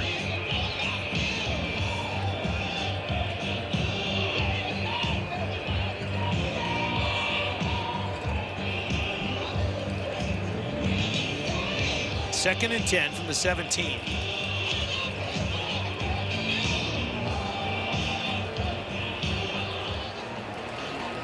Calgary defense. Buckle up. Would love to get off the field here. Force Edmonton to settle for a field goal attempt. 3 options, wide side left for McLeod Bethel-Thompson. That's where he looks. That's where he throws. He's got Mitchell. Stays on his feet, steps out of bounds. Just shy. 17, Dylan Mitchell. Oh, maybe he got it. It's close. Now, where did that first foot go out of bounds? Because there was one little spin move. Here he's coming right to you. McLeod Bethel-Thompson, put your chips down because it's coming right at you. There you go. And watch the spin there. Another yard there. And that foot may have got him to the marker. He did. It is a first down. Be 1st and goal here for Edmonton from the 7, and they're going to bring Prukop out into the game here and try to finish from the 7. It's not 2 or 3 yards, this is 7. Prukop will come in. Will he keep it himself or will he hand it off? Has 7 rushing touchdowns on the season. He'll pitch it out to Brown. Brown, stiff arm to get past one man, back to the line of scrimmage, maybe a yard ahead. And now they'll bring McLeod Bethel-Thompson back out with the offense. Sorry, all 3 backs, Dustin, in the game here, almost like a veer type offense. You got Leak over here, Brown over here, and there's Rankin. So 3 tailbacks all there with your running short yardage quarterback. Little fake to the inside. Leak went the opposite way, trying to freeze the defense, but they reacted well to get to Brown. Julian Hauser there to force him out of bounds at the end of the play. First time today, I think we've seen all 3 guys on the field. 2nd and goal now from the 7. Looking to finally find some points in a 3rd quarter of a ball game on an 8-minute drive. MBT gets it away. End zone touchdown! McLeod Bethel-Thompson. Hell no! Finds Tevin Jones. He reels one in himself. Oh, there's he's going fishing. It's a fishing derby. We got a fishing derby going on here. That's Tevin Jones across the middle on that dig route, man, and that's the one that McLeod Bethel-Thompson loves to throw. And he had a guy in his face there, and that's great accuracy to kind of throw it around the rush. And whoa, you know what that was? That was a message right to Reggie Begelton, who just also happens to wear number 84. Oh yeah. Ooh, I like a little spiciness. 14-play drive, 91 yards in over 8 minutes, and they finally score some points in the 3rd quarter. And kept the momentum through the delay. An 8-minute delay. Faithful to make it a 14-point lead. That is up. And he puts it through. They've only got 1 win in the last 11 Labor Day Classics here in Calgary. Edmonton is on top, but still a long way to go. the middle receiver, but the assist goes to Herji Mayala. Watch the routes and how it influences the defense, both in cutting routes. Okay, so Mayala is pulling the linebackers up, and that gives a little space in behind him to Tevin Jones. Linebackers come up on Mayala. He's right at the goal line, and in behind those linebackers, just enough space for Tevin Jones. And he says, okay, over to you, Reggie Begelton. What do you got?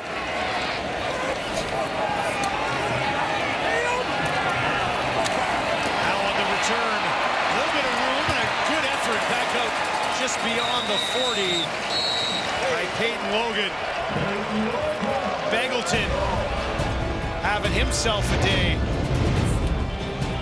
Jones right there with him. 1-1 shaping up.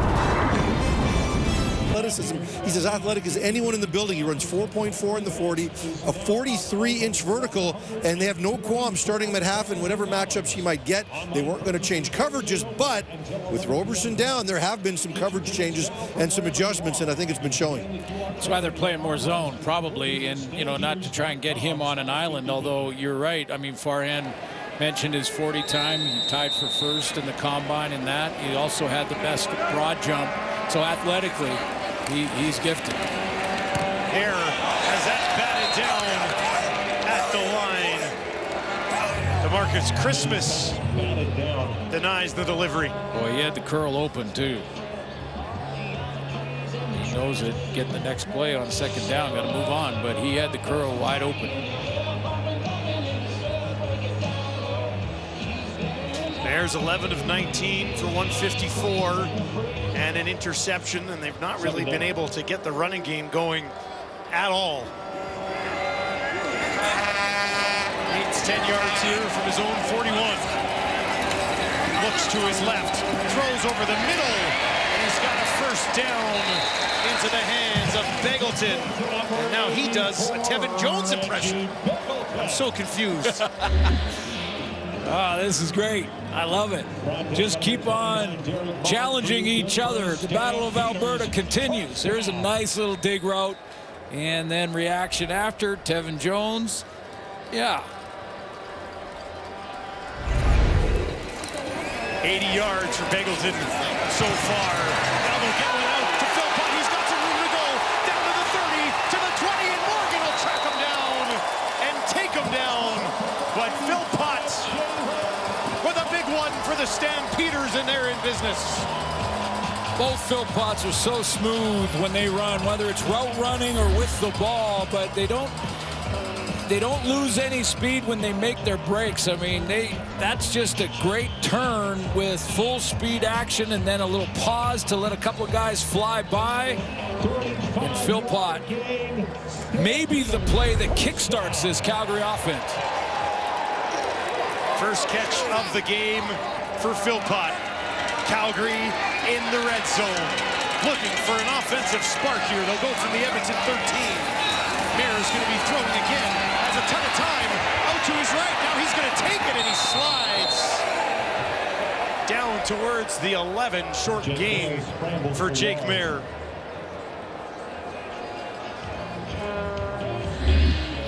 Got out there. Jake Mayer gets out and rolls here. He sees Niles Morgan dropping off. Doesn't have a lot of pressure. And a good decision with Nick Anderson sitting there. Got 2 yards on his own. They're going to dial up here defensively. Shivers at DC for Edmonton. Mayer has 3 options out to his right. One of them is Begelton.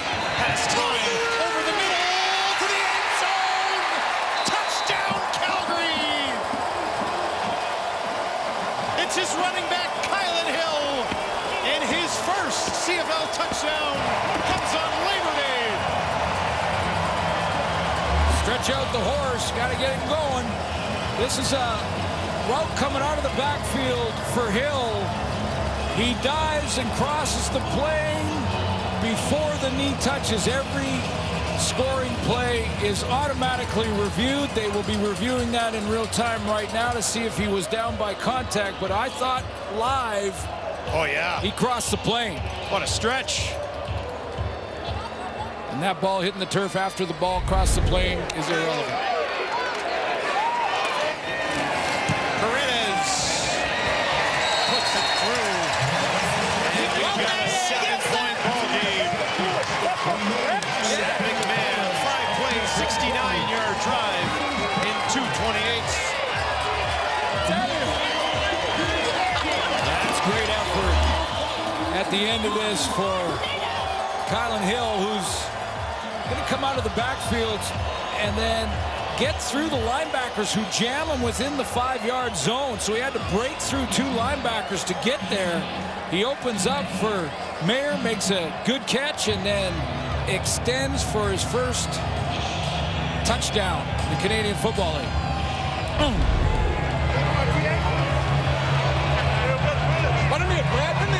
15th passing touchdown of the season for Mayer. Kylan Hill out of Mississippi State to the end zone at McMahon. Well, that Jalen Philpott play may be the play. You know, that play got the defense up and looking. They're going to be fired up to come out. We'll watch that coverage with no Trey Roberson. Paredes hammers it away. Cobb will take it just inside his own 10. Has some room to ramp it up. There's a flag as he cuts it on the outside and takes it out beyond the 40. But a flag on the return, and I would think this is coming back. There's a flag down. During the return, holding Edmonton number 38, 10-yard penalty, first down, Edmonton.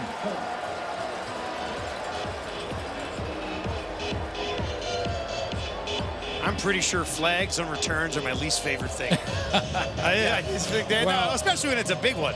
No, but just overall, it's a buzzkill on a return. You know, special teams, we've got a guy down here for Calgary, but special team coaches will tell the cover teams right out of the gate, because I was on all those cover teams, and I remember being in those meetings and having the coach come in and say, look, in this league, because he's talking to a lot of the American players, but in this league, the returners are so good that sometimes you don't need to block your guy.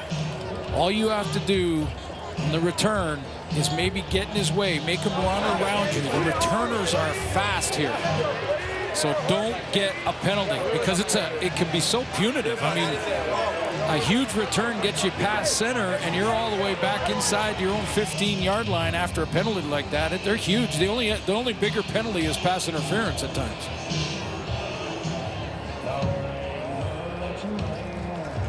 Don't miss the return of the global phenomenon critics call thrilling and endlessly captivating. HBO's House of the Dragon. New season streaming now only on Crave. It was Thomas who was down. He's now up and working his way slowly off the field.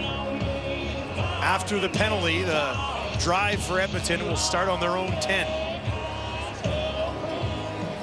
Their last drive. Huge moment for Brent Monson's. Huge moment for Brent Monson's group here, Dustin, to play off the touchdown drive by their offense and get right back into tying this football game, get the ball back in a 2-and-out, and Jake Mayer has great field position. Exactly. Easier said than done with the way that McLeod Bethel-Thompson has played much better in this third quarter than his team has played in the past few weeks. He's 9 yards away from the 300-yard game. They'll start it on the ground.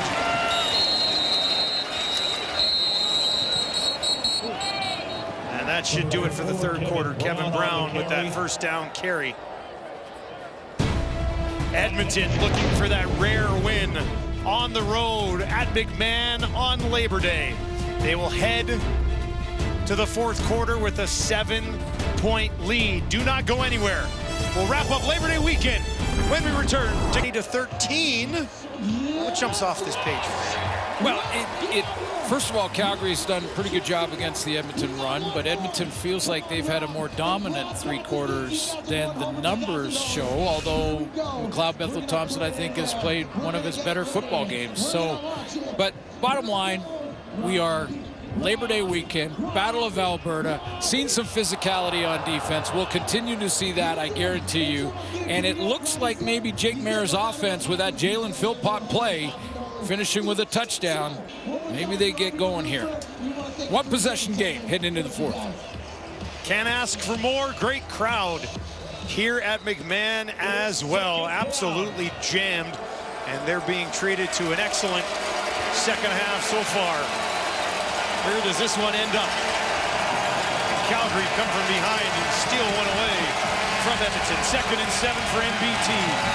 Time in the pocket, over the middle. He's got Mitchell, but he won't have a first down. They closed quickly on him, didn't they? Yeah, well, this was a show blitz, Dustin, so they basically wanted to plug the line of scrimmage. And remember, we talked about the difference between blitz and how they've got to McLeod Bethel-Thompson. I think he was anticipating it, but he didn't really get it. They just went with basic pressure and dropped everybody to force the underneath throw and then rally to the tackle. Logan looking like he needs some instruction from the sideline on it. He already stands in the distance on your screen there at his own 40. Julian can boom it. This one is up and it's into the wind. And it'll be taken at the 41. Near side and out of bounds at midfield. That was close. Return steps out of bounds near midfield. A great drive by Jake Maier to just try to working off. Good defensive effort. Gets it going to Bagleton, and this is the play. This is the play that got the defense on the bench up out of their seats.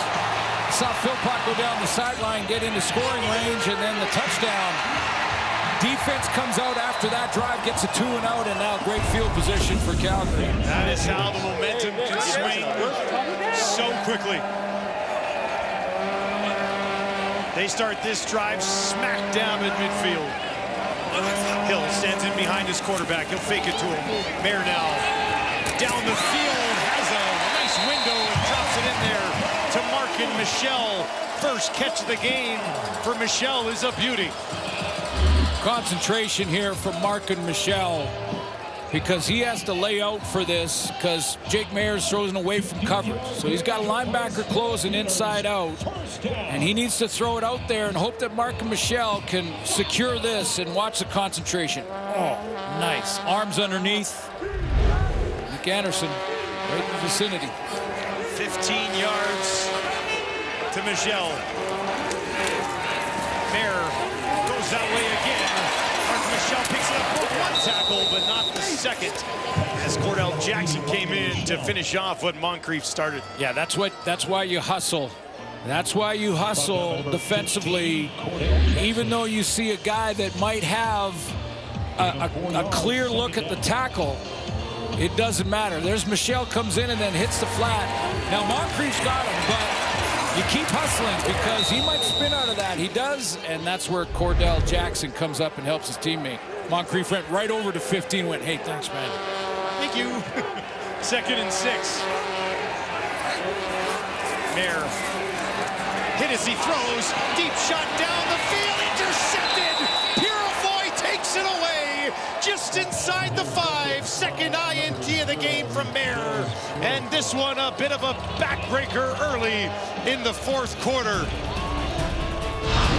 Jake got walloped as he let this thing fly. Look at that. Curtis drills him.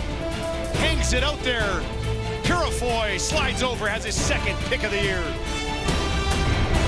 He's going to get an inside release here and be actually looking like he's open. Stop it there. Now he's got inside leverage. What Jake Maier doesn't see is Purifoy's already on his way over from that safety spot to help on this deep ball, and he tracks it down. Edmonton starts.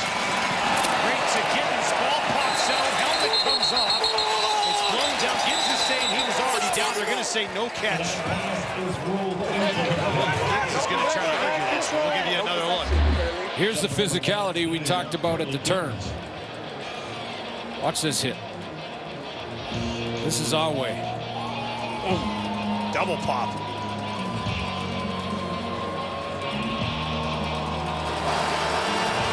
He's a thumper. Boom. Explodes into contact. Ouch. Huge 2nd and 10 on the Edmonton 3. Calgary's defense trying to get this ball back right away. MBT from his own end zone down the field to Lewis. He's got it. And he'll take it up to the 25. Ball pops out. Picked up by Devin Jones. What is happening? And now he's off to the races midfield. Jones will take it to the 40. He's going to take it to the 20. And he is tripped up at the 1. So close. Williams gets back and stops him. Jones ran out of gas. 106-yard play that comes to an end on the 1. First, an accurate throw from McLeod Bethel Thompson, and then all mayhem breaks loose. I mean, he's got a guy in his face. He hits that accurate throw in a tight window. The ball pops out. Devin Jones on the 1-hopper gets it and gone, and tremendous hustle by Calgary to give their defense one more chance to maybe keep him out of the end zone. But there is your TSN turning point in a one-possession game. Down to the 1 means Prukop will come in. A fortunate bounce for Edmonton. Can they finish? Prukop in, touchdown! The visitors extend the lead again. Boom! Good job, man. Way to get it. Remember we talked about hustling if you're not the primary. If you're not, there's that goal line push. If you're not the primary on defense in the tackling department, we saw with Moncrief how Cordell Jackson helped him a few plays ago. Same can happen on offense. If you're not the target and you don't have the ball, keep hustling. Tevin Jones didn't stop working, and when he got over there, that ball popped out, and he was right where he needed to be to scoop it. People will say that's lucky. It's not lucky. It's about hustle. Faithful puts it up and through, and the lead is once again 14. Calgary, though, with 10 more minutes to put together a comeback. The big boys celebrate the short yardage TD.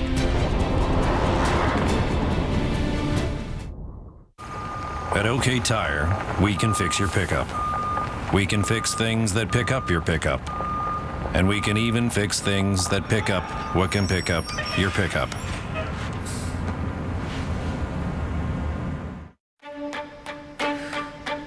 Greatness hurts. The aches, the stumbles, the falls. But with Tylenol, you can keep chasing it.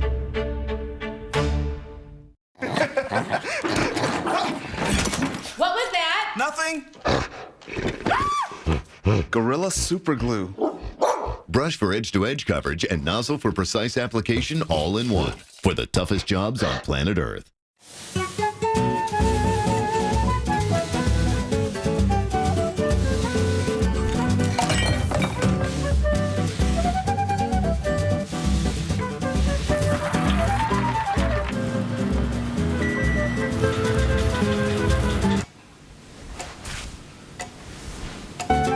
It is not necessary to dial a 1 when calling.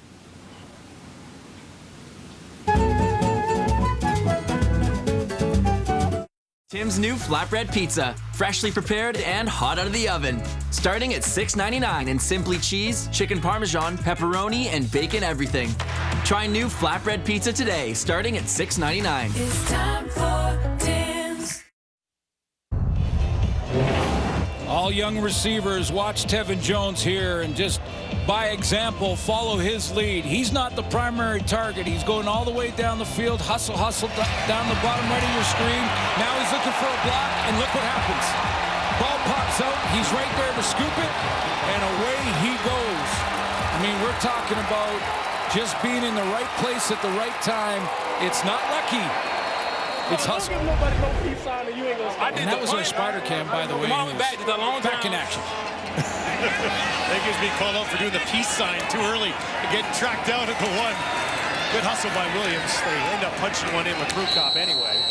That would have been another fishing celebration from Tevin Jones if you ever seen it. Well, now Calgary, though, still 10 minutes, ton of time. Got their offense going a little bit here, but Jake Maier's going to have to crank it up a notch. He's on pace. He's 241 yards already, but 2 interceptions, including one just a few plays before that. Still big one. A lot of time. A lot of time left in this game.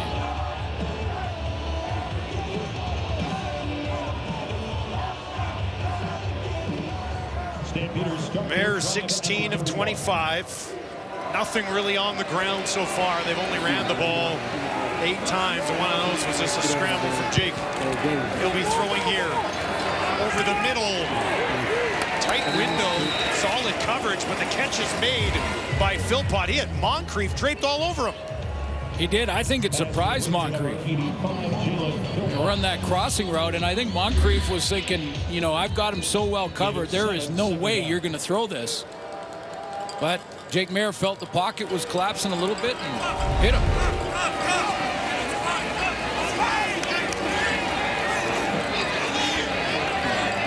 Jake Maier in his 38th consecutive start for the Stampeders. 4-man pressure, gets it away. It's broken up, and that'll be 3rd down. Tried to go to Philpott again. Cordell Jackson was there to lock him down.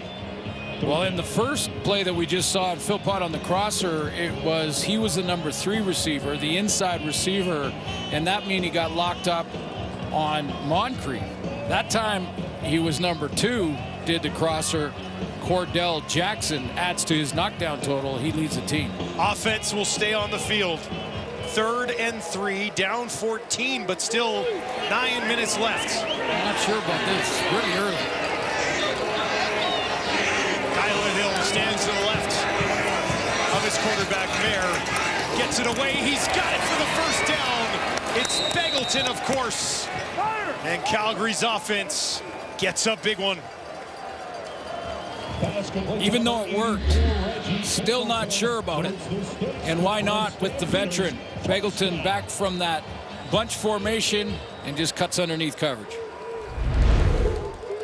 4 options out to the wide side left. Instead, he'll go right side to his running back. Found a little bit of room.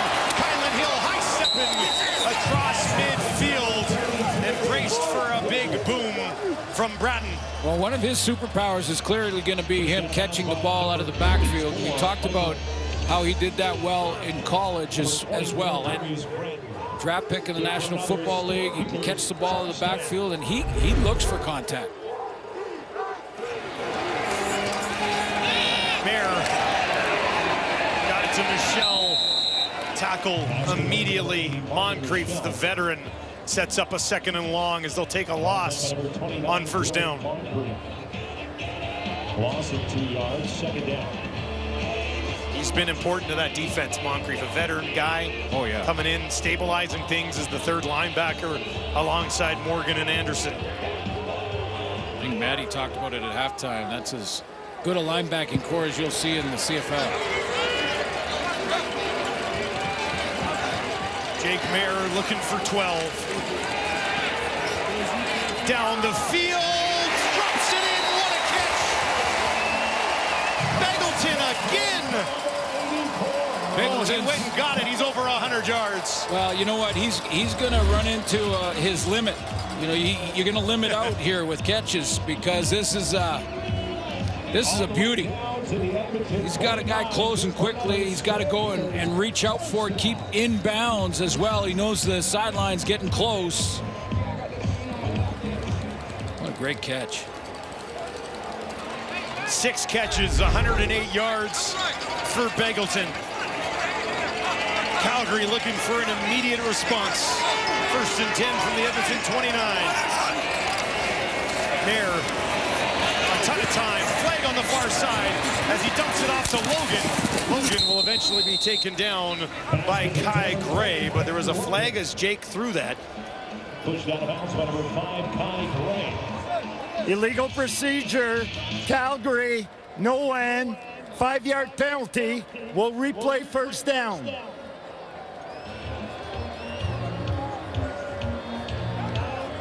That'll wipe that play off the board and back them up 5.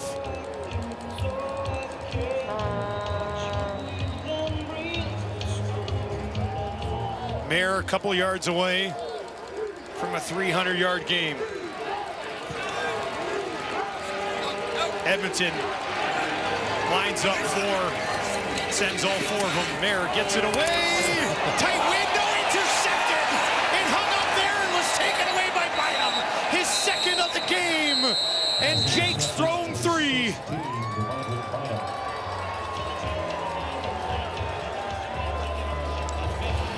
A tough one this time for Mayer. 2 Edmonton defenders come together. Bounces up off of Hyman, and Bynum slides underneath it. Is now hoping that their defense can get the ball back sooner rather than later. Near side, Mayala sidesteps it out around the 38. Number 11, Hergy Mayala. Yeah, now you got to think Calgary's defensively has to start trying to tackle the ball. I mean, that you can miss that way, but they've got to create a turnover. Short yardage, Brewcop will come out for a 2nd and inches. Calgary's dropped their last 2. 17-day bye. And now facing a possible 3-game slide. If Edmonton hangs on here, the West gets very, very interesting. And Edmonton right back in it. I mean, after an 0-7 start, think of that. 501 net yards of offense for Edmonton, and they'll tack on at least 1 more and pick up the first down. Well, you know, you think about it, the Calgary Stampeders coming into this game were so focused on stopping the run. Javon Leake was back. Kevin Brown on the roster. I heard throughout the week, Mike Rose talked about it, Coach talked about it. A lot of people in that Calgary organization talking about we've got to be good and better against the run, and especially against this team with their dynamic 3-headed monster in the backfield. And in the first quarter, they sort of accomplished that, and that's when McLeod Bethel-Thompson went to work with play action and throwing the ball. Now, the injury to Trey Roberson, I think that was a big factor. There's a lot of zone defense playing by Calgary. MBT's over 400 yards. They did tackle on that entire fumble recovery by Jones. Nice yardage for MBT, and boy, that would have changed this game instantly. Hauser, that close. Oh man! Down, almost Wow! Got to create a turnover. Julian Hauser heard us, and he went, okay, yeah, let me try to do that. Up the field, going right past my guy. Now I just got to track it down. Come on. Oh. So close. 3rd career 400-yard game for MBT. Hauser. Oh. That would have changed the dynamics of this football game. Maybe they can take it away here. 2nd and 10. MBT goes to Leak, tackled immediately, well short of the first down, and Edmonton will kick it away 1 more time. Mission accomplished by the Stampeders defense. They keep getting the ball back for their offense, but 3 interceptions from Jake Mayer has been a bit of a killer here today. Yeah, Edmonton defense really stepping up, and the reason for the thumbs up, I think, from McLeod Bethel-Thompson there was that he'll take that shorter gain, punt the ball, make Jake Mayer go the distance, put his defense back on the field, and not force it. After Julian Hauser came that close, he went, oh, I'm not going to force anything here. Julian lets the clock tick down. Logan awaits the kick. Stands on his own 15. Gets it away cleanly. Logan has to backpedal and take it at the 5. Stays on his feet, finds a little bit of space. Here goes Peyton Logan. Oh boy, he's going to get to midfield. There's a block. Logan, one man can catch him. It's Brewcop. Logan down to the 20, to the 10. Gone! Not a flag in sight. Logan with the house call, and Calgary has life.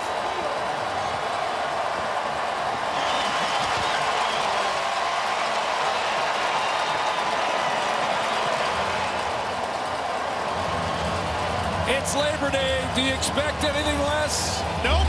Come on. Logan, deep punt. Possibly even out-kicking the coverage team.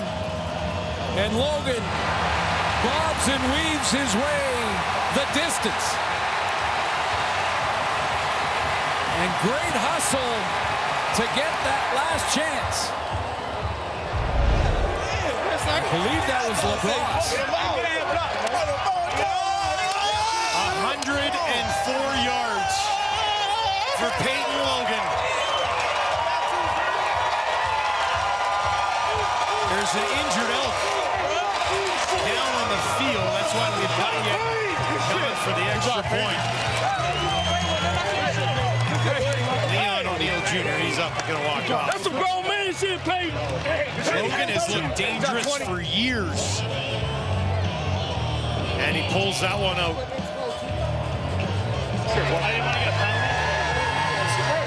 Weaved his way through the coverage. Found some space at about the 40. And it was goodbye, see you later. Let it go to work. I swear I saw everything you saw there. I'm like, hell yeah. I've seen that whole shit, bro. You like that. Well, the key block on the return was on the kicker. Paredes knocks it through, and it's a 7-point game. Jake Julian and the punter in a big return like this, their job is not necessarily to make the tackle, but to turn the returner back into where the pursuit is coming from behind. So watch Logan get out here. Now it's Cole Tucker. Stop it there. There's the key block, because if Julian gets outside, then you got your returner going back, and then the pursuit can get to him. But that big block, putting Julian on his backside, got Logan to the outside of the field and down that sideline. And that's a biggie. Woo!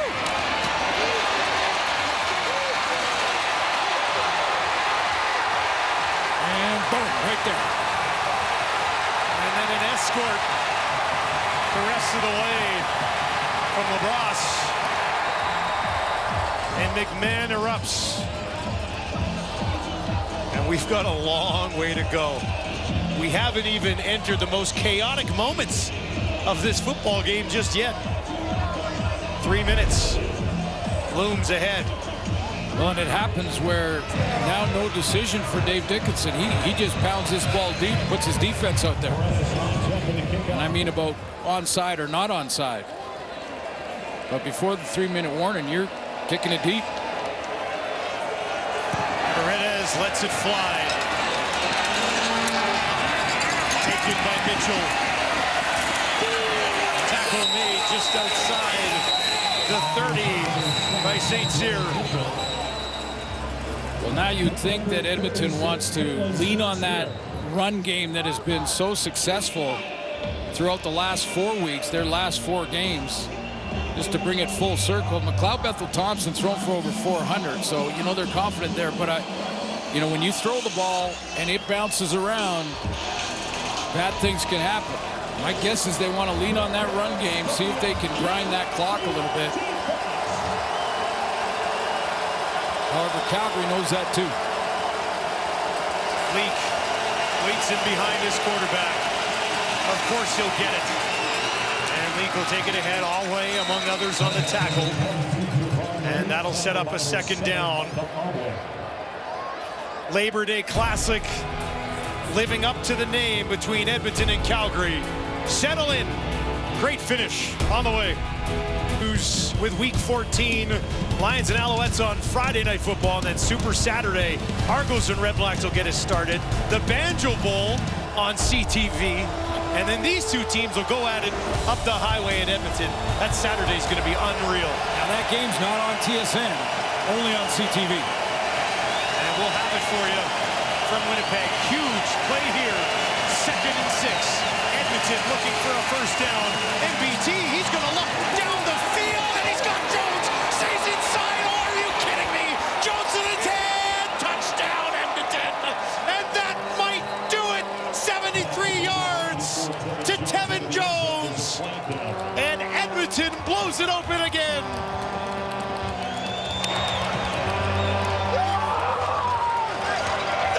This puts McLeod Bethel Thompson at almost 500 Illegal yards contact passing. to the receiver, Calgary number 0. That penalty is declined.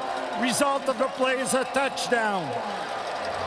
And McLeod Bethel Thompson in that situation doesn't get conservative.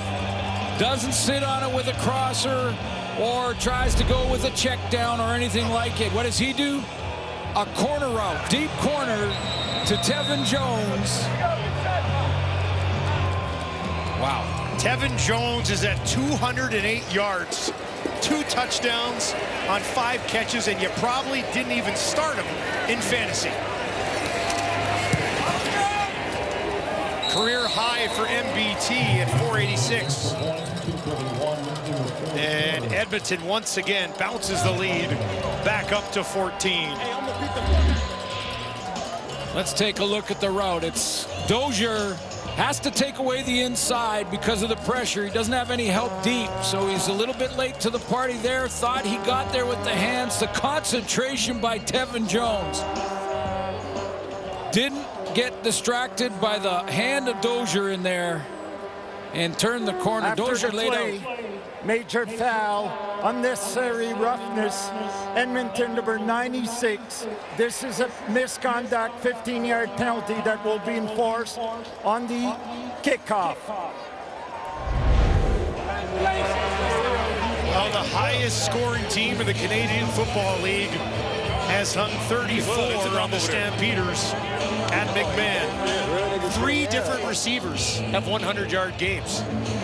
And their quarterback situation is very good when you think about the game from McLeod Bethel Thompson now, and that Trey Ford will be completely healthy for the rematch next week. 2 healthy quarterbacks, 1 veteran passer from the pocket, the dynamic that Trey Ford brings you. With this game, you throw for 500, you're starting. You win the game. Oh, yeah. You're starting in the rematch. Giddens has 115 yards. Gino has 112 yards. Jones has 208 yards. 400 yards split up among those 3 receivers. But that's been, you know, just to get back to McLeod Bethel Thompson for a second. Early in the year, when they were losing games, he was putting up big numbers. Not 500, but big numbers. And wasn't making those plays down the stretch in the 4th quarter. And that led to, after 0-7, Trey Ford. There goes Hill on the return, up and over. How about that? Kylan Hill in his 2nd CFL game already has a touchdown, and now he's got another highlight. Yeah, he's a keeper. We'll keep him. Keep him in the league. He's got a touchdown tonight. Oh, that athleticism. Pretty impressive stuff. But just before that, thinking back to the beginning of the season, looking at McLeod Bethel Thompson, inside of 3 minutes, can he put together a drive there or a score to make it a 2-possession game and take control again? And wow, did he deliver. Here, far side, drops one in to Hyman, and he'll have that with Kai Gray on his back. That'll bring up 2nd down. Now the Edmonton secondary is going to back off. They'll give these Calgary receivers lots of room, make them throw it underneath in front of them, and then rally to the tackle.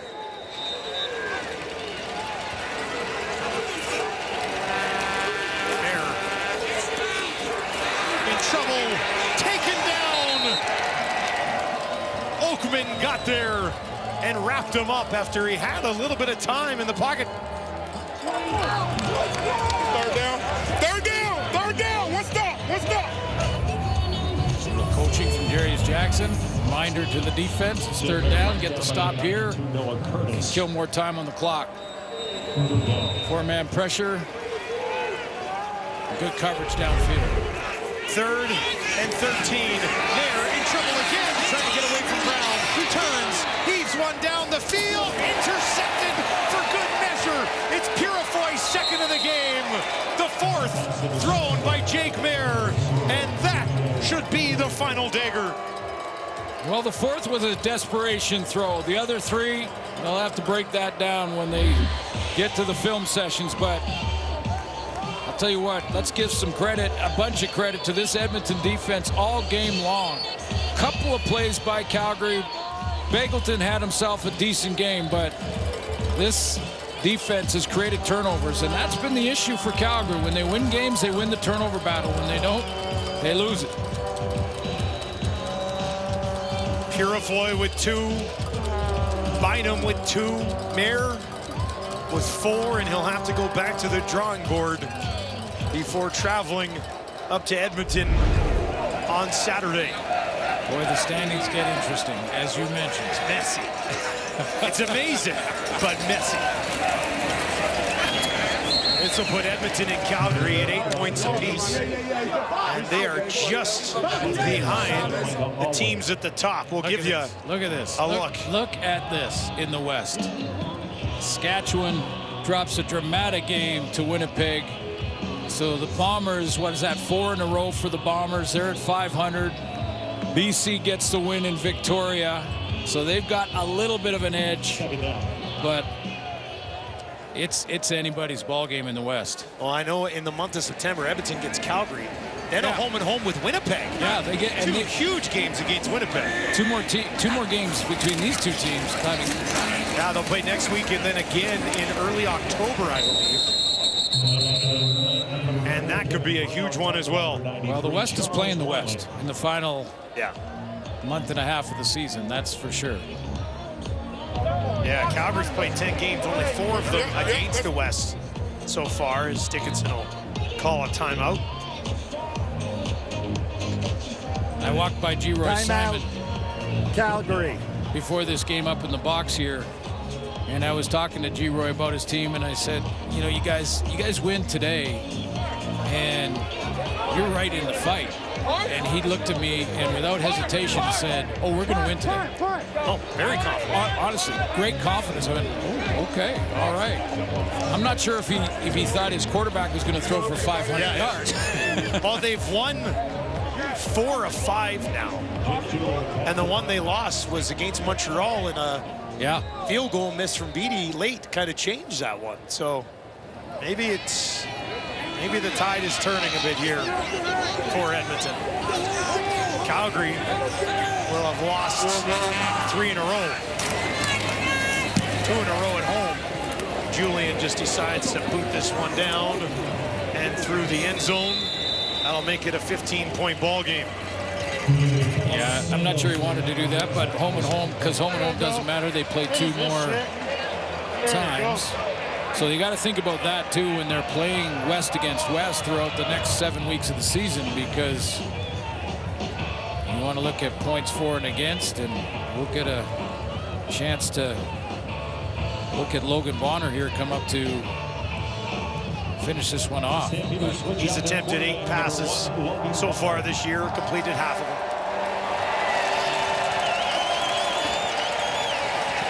Second-year man out of Utah State. Mop-up duty for Calgary. Completes the pass up to the 50. To Philpott.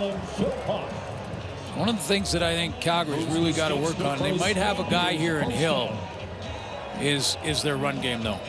I mean, they've had to juggle there's Logan Bonner's numbers, but you know, they've had to juggle their O-line. Talked about the last-second scratch of Bryce Bell. He's a veteran up front. They've had to make a bunch of changes throughout the season up there. And that affects your run game. Off the top, we talked about Edmonton's great run game, and their offensive line has played together for 5 straight weeks. And that chemistry is important in blocking for those tailbacks. So, you know, I think if Calgary's got to work on something, bring some balance, so that they can get a little bit of success running the ball. Yeah, Calgary's had 9 different offensive linemen start for them this season. Yeah. Second most in the league, I believe. Yeah. This man is a problem for them tonight. Oakman bounces back up. He was a big mid-season addition as well to this Edmonton defense.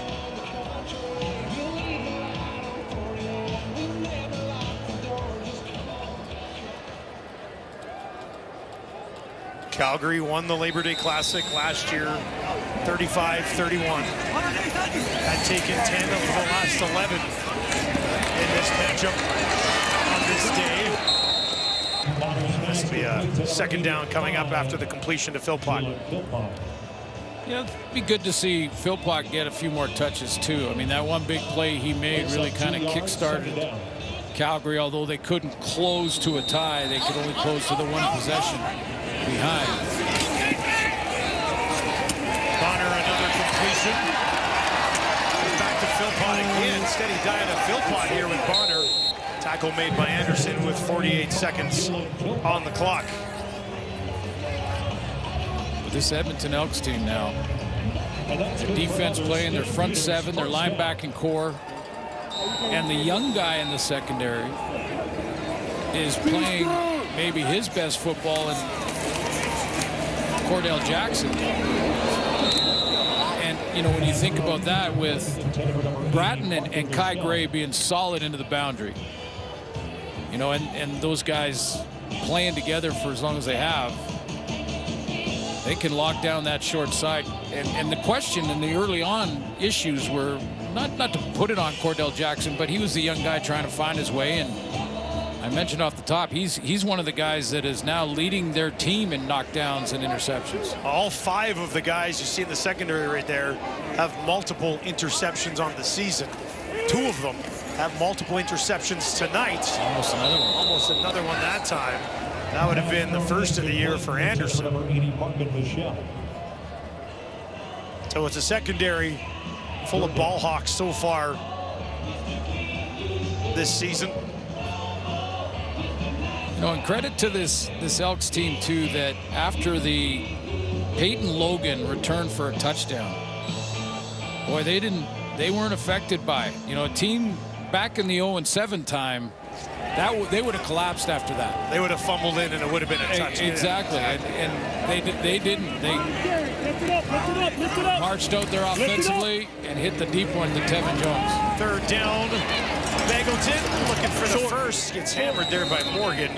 And he'll be stopped short. That'll be a turnover on downs as Anderson and Bagleton go head-to-head, and it leads to a late flag.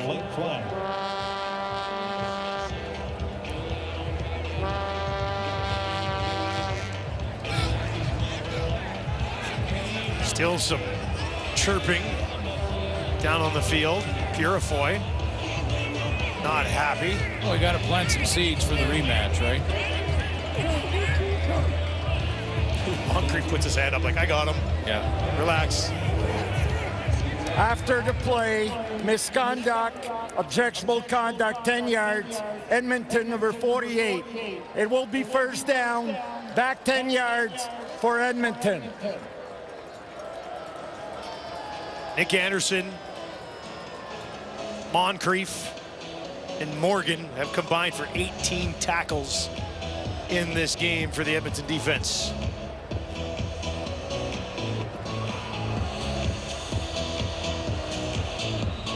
Edmonton will have the ball to end the game. And McLeod Bethel-Thompson, Edmonton has a quarterback problem. They've got 2 that can start. Well, yeah, you know. Listen, I think Trey Ford has been instrumental in getting this team on the right track with his 2 starts that he went 2-0 on. But he almost threw for 500 yards. And that corner route to Tevin Jones with over 2 minutes to go, that's what was missing with him. And now he's made that play, and it's the Gatorade shower. That was the final blow. Jarius Jackson has a Labor Day Classic victory. As MBT will take a knee, and Edmonton's coming back up the highway with a win. 35-20, the final. Well, we'll do it all again in about, what, 5 days or so, 6 days or so? Sets the stage nicely, doesn't it? 5 days. Do it again on Saturday up in Edmonton. Calgary will be looking to snap a 3-game slide, Suits. Yeah, they need some balance in their offense, and this Edmonton Elks team has figured it out. For just The second time in the last 12 years, Edmonton has taken the Labor Day Classic away from the Calgary Stampeders.